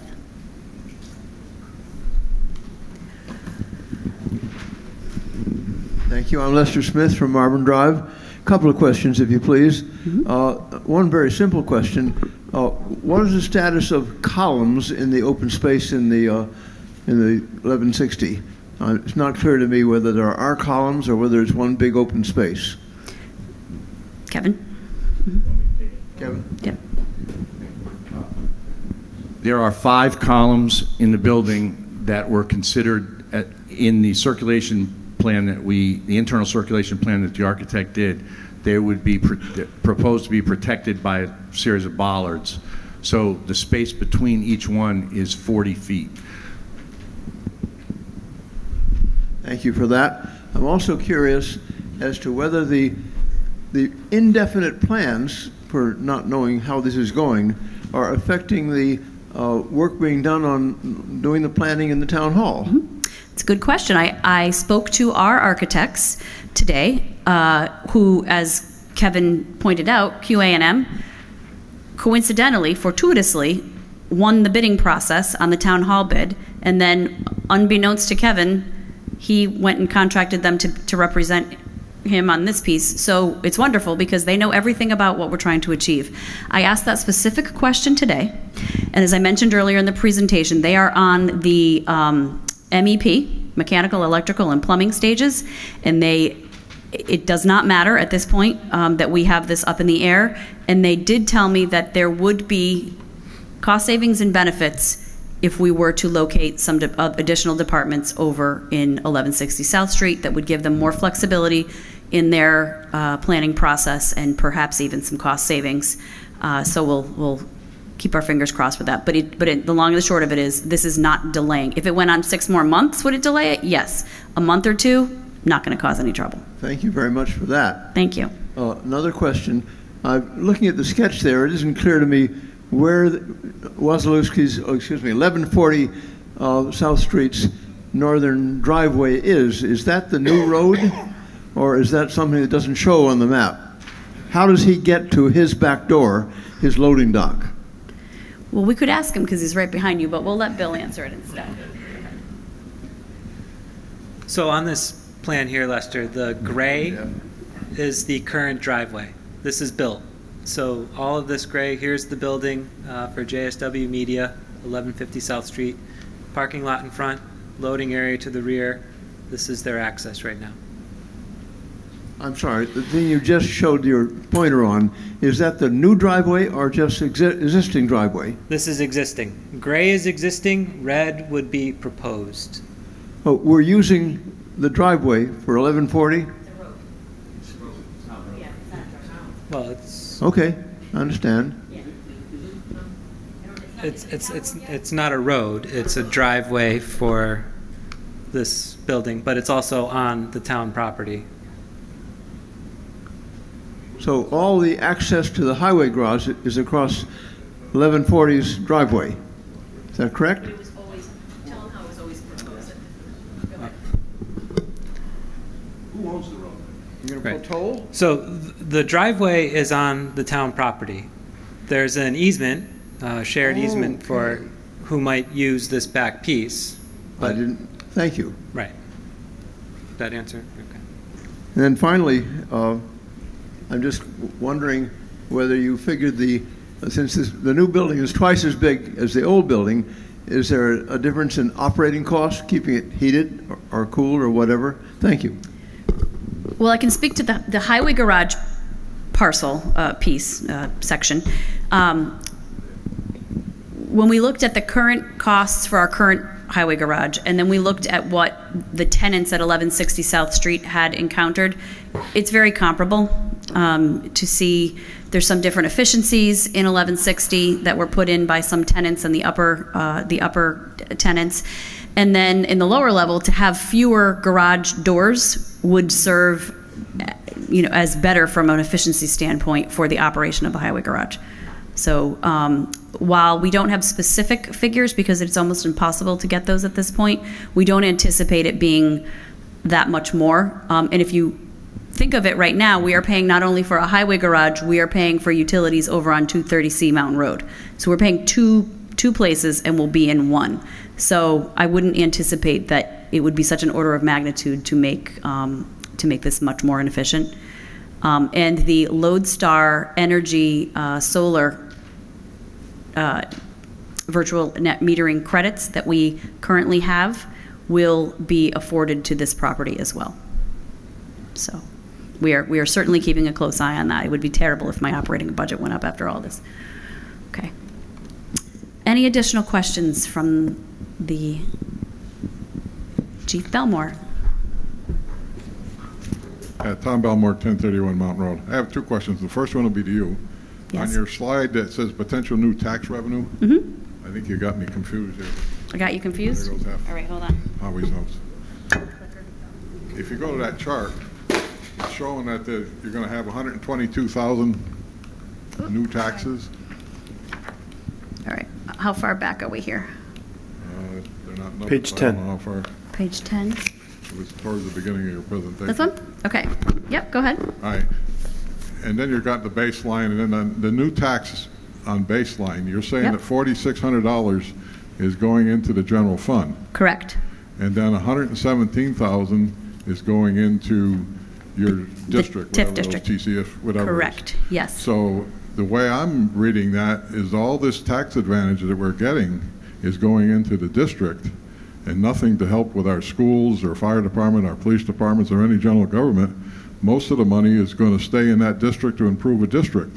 So it's not really benefiting the taxpayers the way I look at it. We're only $4,600. Well, is that correct the way I'm assumption there? It's partially correct, and I'll expand upon it. As I mentioned earlier in the presentation, at some point, and Bill, do you know the specifics off the top of your head at what the threshold is for the TIF?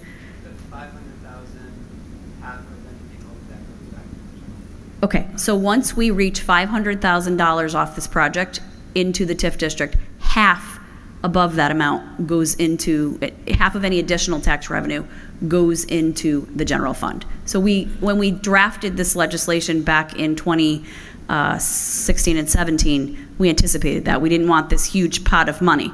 Now, a question came up from the Board of Finance related to this that said, the town hall sits in the TIF district. The town center TIF district. Say the boiler blows at town hall. Could we use TIF financing to replace the boiler? The answer is technically yes, we can. Would it be furthering economic development in the town center? Not really, but it is so broadly constructed that we could use it. And if the fund got if there was so much money there and we needed the money, we could use it for some of the, I would say, capital projects, et cetera, at the town hall. So there's some flexibility there. Yeah. Well, that sounds good as long as we're doing the town hall and for the boiler. But what happens when the boiler goes out in the village or any of the other buildings, and they can say, well, we're going to use this TIF money to do that. I'm just looking at it. We're not getting very much for the general operations for 5 years, and then it's going to be what, $60,000, $70,000? So one important point that Bill just reminded me of is that the TIF district is only in place for 20 years. After 20 years, all of the money goes back into the general fund. I'll be gone by then. You know what? I probably will be too. Me too. But, you know, I know. Earlier you said how we got all these big problems that we're going to not be able to fund anything. We're talking a long time out. Even with the taxes, if we're spending $2.4 million and we're going to get $122,000 a year, that's going to be 15 years before we get our payment back on the $2.4 million. And now we're taking out, and most of it's going to go for 5 years to the district. You know, it's not going to help our education and everything else that we need to do. But the piece. But now I understand it. We'll go on. I don't want to debate it.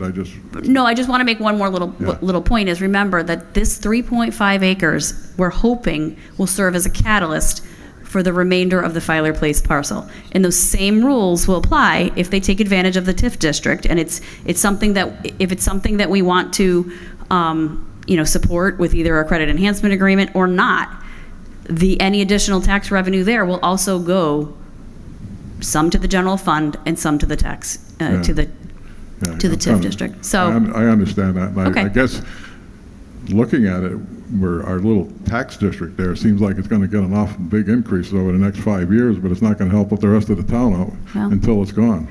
Moving on to the other one, and this would be for the developer.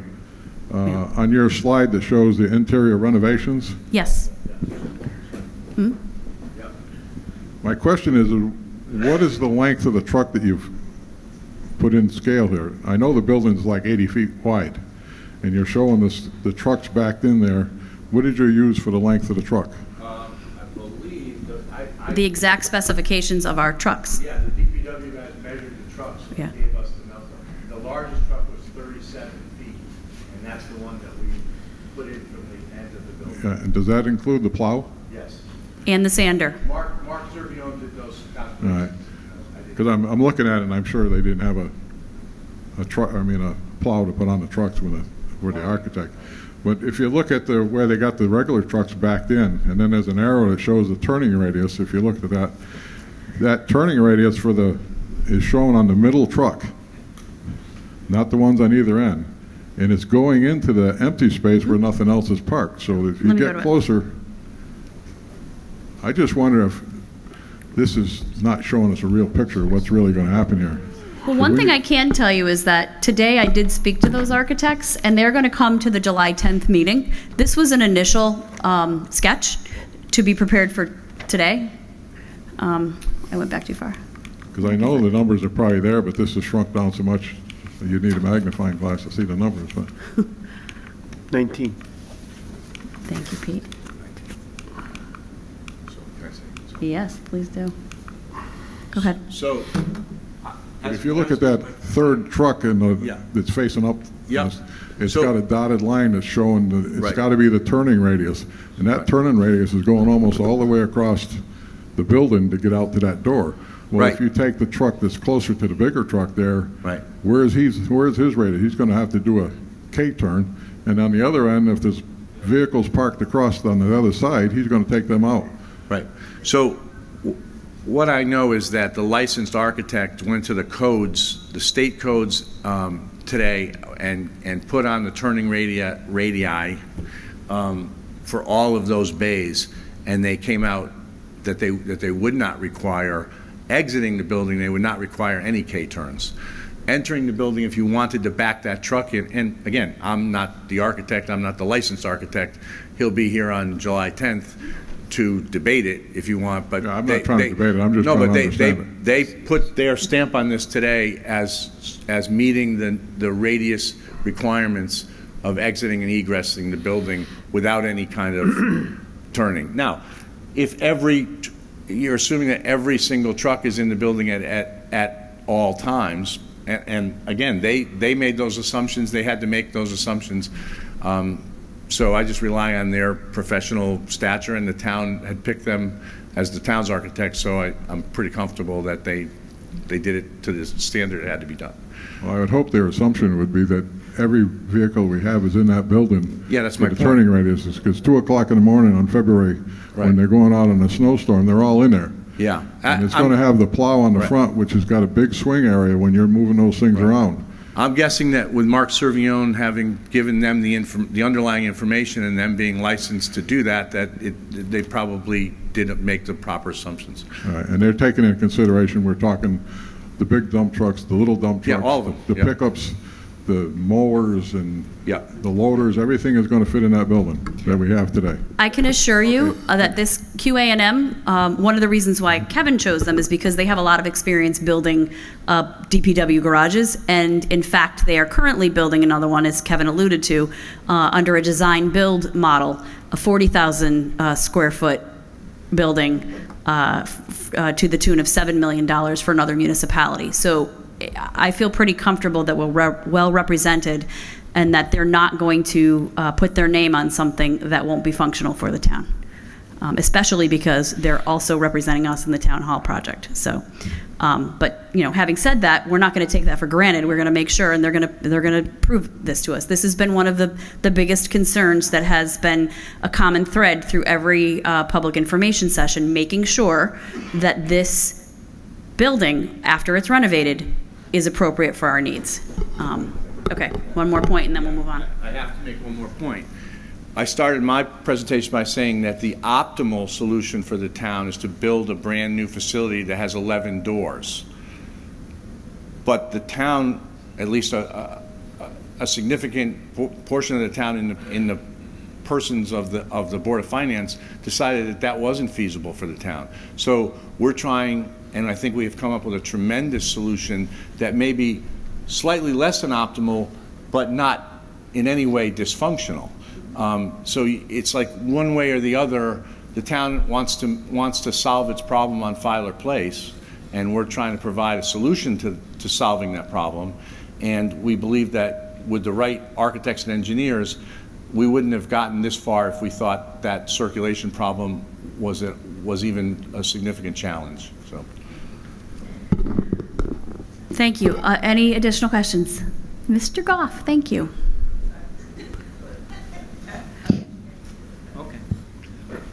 Jeff Wozalewski, 378 Halliday Ave East. 2 questions. One is, for any of the renovation budget, is any of the funds going towards any of the exterior appearance of their building, paint? And then are you also at a point in the planning process where you've considered the number of parking spots for regular office and DPW employees? Yes to both of those, and I'll let Kevin speak to that. You should know, if you know one thing about me, I don't like ugly, and so I can assure you that we are going to make that building look more presentable. It's not attractive right now on the exterior. It's going to have awnings. We're going to spruce it up as much as we can, and there is, if you saw the line item budget, there's I think about 10, 15 or so thousand at least, plus there's a contingency to address the outward appearance, and then the number of parking spaces was discussed today. Right. Two things. The front of the building, the budget is in place to the part that's visible in any way, shape, or form to your property is going to be improved and sort of spruced up and cleaned up. It's a masonry sort of panel building, so I don't think that we'll be painting that. But awnings, repair windows, clean up the landscaping, those types of things. The open question is the north wall, which is the one that you're probably most concerned about, and whether or not it would be sufficient to patch and paint what had been old damage from the ice dams, or whether there's another solution that would involve wrapping that north wall. So we don't know the answer to that yet, but either way, it's either going to be painted, repainted, and patched, and if that's if the town agrees that that's sufficient, that's probably the solution. And then if it turns out that that's the worst case scenario, and then another scenario would be that we would actually wrap that wall with some sort of a panel that would sort of protect, further protect the wall. Second question was the parking. There are, I believe, I was shocked, but I think there's 16 parking spaces in the front of the building. And I believe that there are 20 parking spaces on the south driveway of the building. And that, when it was approved for a driveway and the parking spaces. So that, that leaves 36 spaces for the public, and the DPW guys in the new salt shed area would have even more, or in the area that's going to be paved directly behind the building, which currently has a septic system. Incidentally, that wasn't brought up, but the really good news here is that the town's water and sewer was brought to that building, and part of the budget for this is to actually connect 1160 South Street to the town water and to the town sewer plant. So that's a really great overall benefit, I think, for the town to have one less property on a well and a septic system, and all that entails. Thank you. Thank you. Additional questions? Actually, I want to get to Mr. Goff. He answered it. Perfect. Tom. Tom Frenet, Warnertown Road. The answer to Warren's question about the difference in elevation on the front of the building, I looked it up on the town GIS system, and it looked like 8 feet. So he was pretty close when he said 10 feet. Bill did the same thing, and you stole his thunder, and he said the same number. I'm glad we've checked and double-checked. It's 8 feet. But the only other comment I'll make is I hope in the end that the Board of Selectmen will send this to referendum. I think this is a big enough project that the town deserves to vote on it at more than a town meeting. Thank you. Thank you. Additional questions, comments? Bob Borg again, Mountain Road. On this slide, and to address Tom's concern, it's also my concern about the trucks getting in and out. If those bays were angled toward the east, then it may work better. So that they could back in on an angle, and then just so there wouldn't be a big arc. It would be a straight shot, sort of. It takes up more room when you do an angle for parking. But have you considered that? I understand what you're saying completely, and I think the architects in the final analysis will optimize that, and that's the better alternative. There's plenty of room, and that's important. This proved that it could be done according to the code without making 3-point turns in terms of if they want to back in, right, or make 3-point turns to drive out. But if they want to back in, they can pull out without making any 3-point turns. But I would take that suggestion and bring it back to the architects and say, would it make sense to angle these slightly, and therefore, there's no objection to that at all. So I think the relevant point here is that this was the first stab at it. It's code compliant, but it's not necessarily, by any stretch of the imagination, the final plan.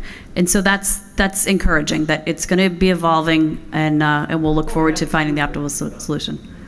And the reason for not putting the doors on the south side was economics and efficiency? Turning.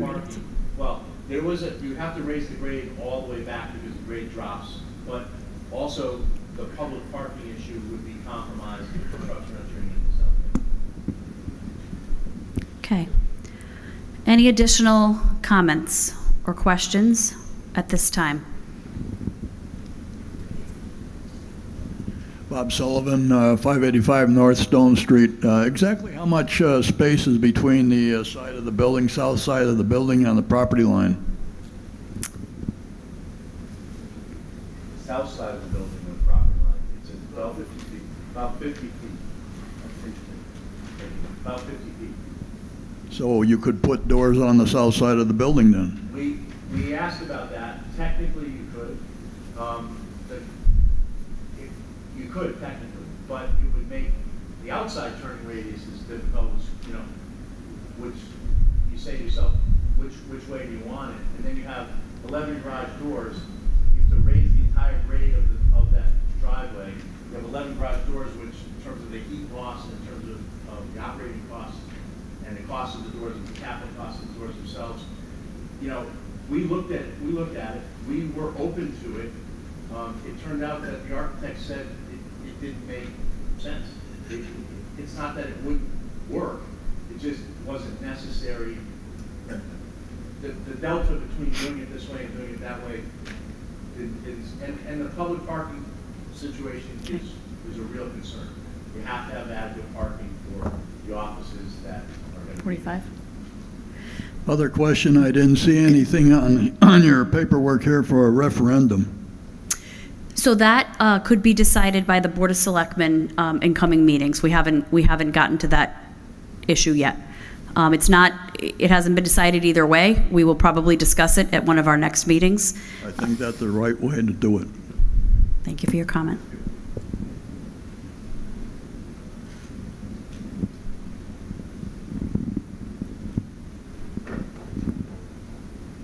Jeff Wozlewski, 378 Halliday Ave East. One other question I was just trying to understand was what the decision-making was in determining and coming up with the $2.4 million for a bond, why the town would use the appraised value instead of what the building was being marketed at, and so factoring in an additional $275,000. So I'm trying to figure that out. Our attempt, as I mentioned earlier, was to get an apples-to-apples comparison. And so the town appraiser, Vision, who prepares those numbers for us, utilized whatever strategies they used to come up with those values. And we used them initially to compare the two buildings. Mostly because we didn't want to spend money on the town side, frankly, that we didn't have available, to prove that our site is really worth zero or has a negative value because of the encumbrance on it, because of the environmental liability. You know, what the value is of 1160 South Street at the end of the day, really, it's up to the developer and the current property owner to negotiate that deal. And then for the developer to deliver a highway garage and office space that meets our needs, according to specifications that we need. And so how the numbers work out and the value, that's really up to the developer and the current property owner to decide. And we're not going to accept 1160 South Street unless it meets all of our needs to our specifications. And so the values themselves are not as important at this point. And that's really the answer.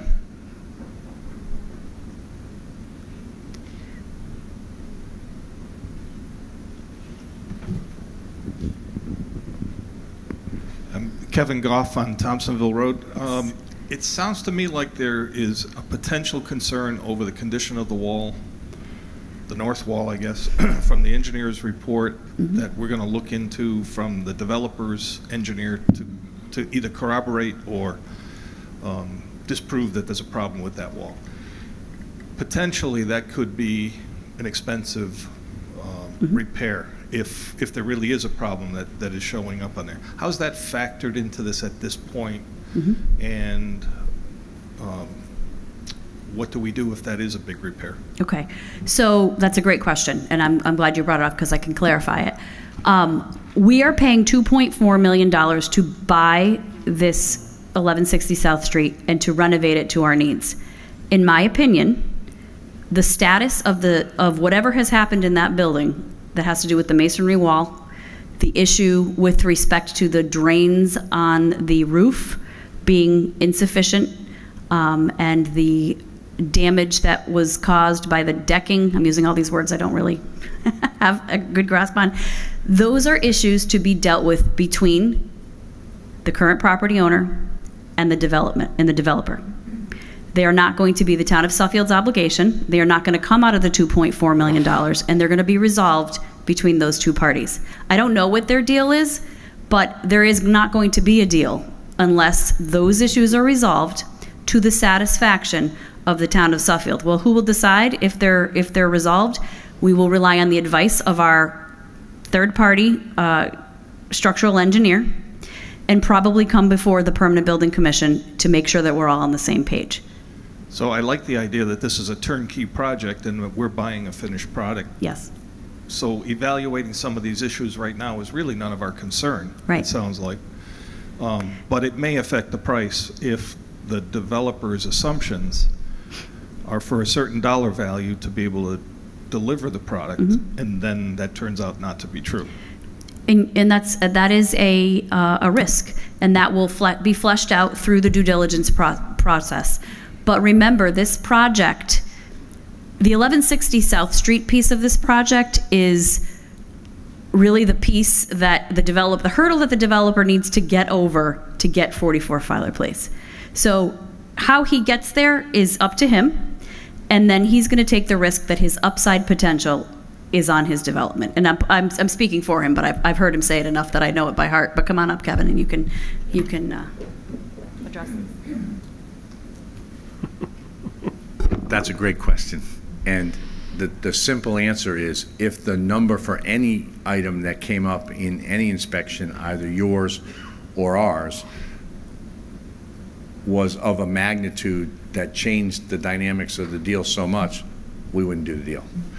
We're not going to eat more than it's worth to do it, and we can't expect the town to change its presented plans. So, you know, when we saw that report, well, frankly, one of the things was the report said, you know, all the walls, you know, could be wrapped, and that would be a solution. And, you know, immediately you think there's absolutely zero impact that's anything's happened in the life of that building except for the north wall. So I said to Melissa, I'm going to confine my diligence on something like that to the north wall, where we all acknowledge that there was some damage of some degree. And so right off the bat, the sort of value engineering between the parties. But I concur with Melissa that it's not the town's responsibility. Ultimately, we'll either buy the building and do the work because the number works, or we won't. But I have seen nothing that, as I speak here now, from that report that would indicate that that's going to happen. Who wants to ask something? I appreciate those comments, and again, I think the big point of this whole thing is that we're buying a turnkey completed project. We're not running a construction project through the PBC. Right. And therefore, the responsibility for this building to be intact, functional, and for the foreseeable future, long-lasting, should be included in whatever that final negotiated price is. Yes. Okay. Yes, absolutely. And to make sure that we're getting there, we are going to have, we're going to be advised by attorneys who understand this type of deal. We are going to be advised by experts like the structural engineer that we hired.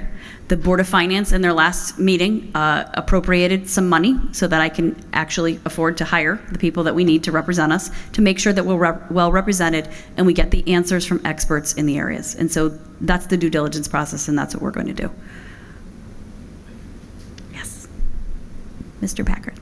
I have to ask this as a follow-up to what we just heard, because while this is a turnkey operation, and I appreciate your comments, how about the other side, the Filer Place side? If the remediation cost is not $770,000, but $1,770,000, which is not impossible based on our experience with old buildings in the last decade, who pays? Who pays the extra million? Yep, and that I addressed in the worst case scenario.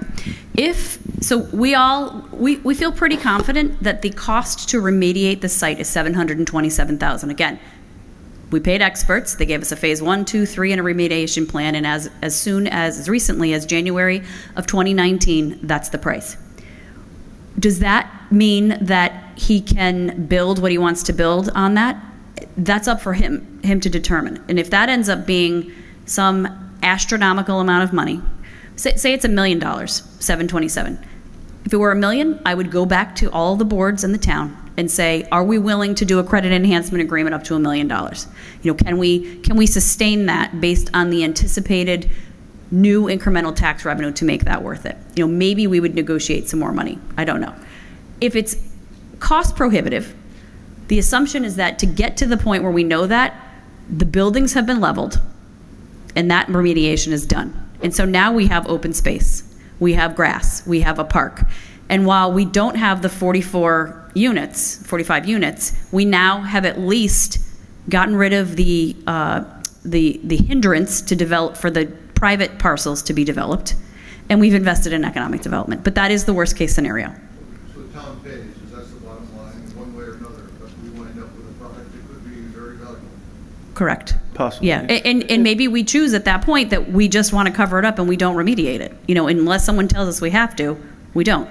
And what we do during that process is we continue to apply for brownfields grants, and hope that at some point someone takes pity on us and gives us one. I don't think you mentioned, I guess you did mention it, but. Yes.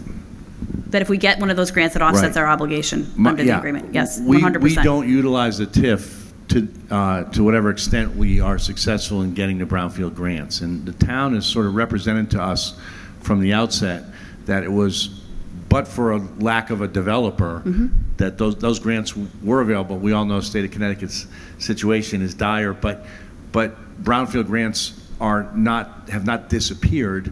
A lot of other things have, obviously, but we would reduce the ask, if you will, on the TIF by the amount that we would receive in the grant. Right. So it could be zero, and everybody wins in that case. Any further questions? I want to remind everybody that the due diligence process is still continuing. July 10th, we'll be back here. And hopefully I'll have a lot more information to share based on the work that's being done by everyone. Okay, hearing nothing more, the next item is to close the hearing. So moved. Any So further moved. discussion? All in favor? Aye. Okay. Okay. Thank you all for your great feedback. So we're 9. Please The stay next- for the rest of the meeting. The next item is 9, which is discussion and approval of the acquisition of 1160 South Street, an amount not to exceed $2.4 million, and the transfer of 44 Filer Place as a condition of the contract, conditioned on receiving a certified engineering report that 1160 South Street is suitable for use as a town garage, and is approved by the Board of Selectmen and the Board of Finance and referred to town meeting. And so this comes out of the Board of Finance meeting that happened over a week ago. This was the motion that they made, in addition to appropriating some money to be able to pay for the work to be done. As I mentioned earlier, we've hired and received a report from a structural engineer as a first step. And so this is the additional parameter they put on, and we would need as a board to adopt the same resolution. And this it makes it clear that 2.4 million is just that. It could be bonded, Exactly. it could come from town funds. Right. And as a clarification of what was said earlier, if anything changes where it is anticipated that more money needs to go into this project, we have to go through the approval process. The amount of this project is $2.4 million. That's what's authorized. So. If I could just add, Yes. for the public who's still paying attention. Can you speak into a microphone? Sure. This is the town attorney, Derek Donnelly, has an additional comment. The purpose of this particular resolution is so that what was approved by the Board of Finance is identical to what is approved by the Board of Selectmen, so it can be presented to town meeting. You've already approved a version of this that was sent to the Board of Finance. The Board of Finance chose not to approve the resolution that you presented and instead came back to you with this. So just so we're clear on the due diligence side, you've approved something, the Board of Finance has approved something, and now we need to make those things equal to each other in order to send it to town meeting. The Board of Finance has last word. Don't tell them that. They know it. No comment. Yes, we'll table that item. Okay. So we have a motion. Has anyone made the motion? We've read it. I'll make the motion to, As presented. as presented. Okay. Any further discussion? No. All in favor? Aye. Terrific. Thank you. Okay. I Public think comment. we're on to public comment. Could there possibly be any more public comment out there on anything? Except Going the town once. garage. Okay. Fantastic. Let's move on to the next item, which is the executive session regarding the firefighters union contract. And I want to thank everyone who came to participate tonight. Do we have so moved? So moved. So, Yep. Yep. Can I ask you to make a motion to amend title for number 7? Sure. It's not Blue Ridge Properties, it should read Park Mountain Development. Very well. so moved. Park Mountain Development? Yes. So we have a motion to modify agenda number 17, the title of it, to be executive session regarding Park Mountain Properties. Foreclosure. Development.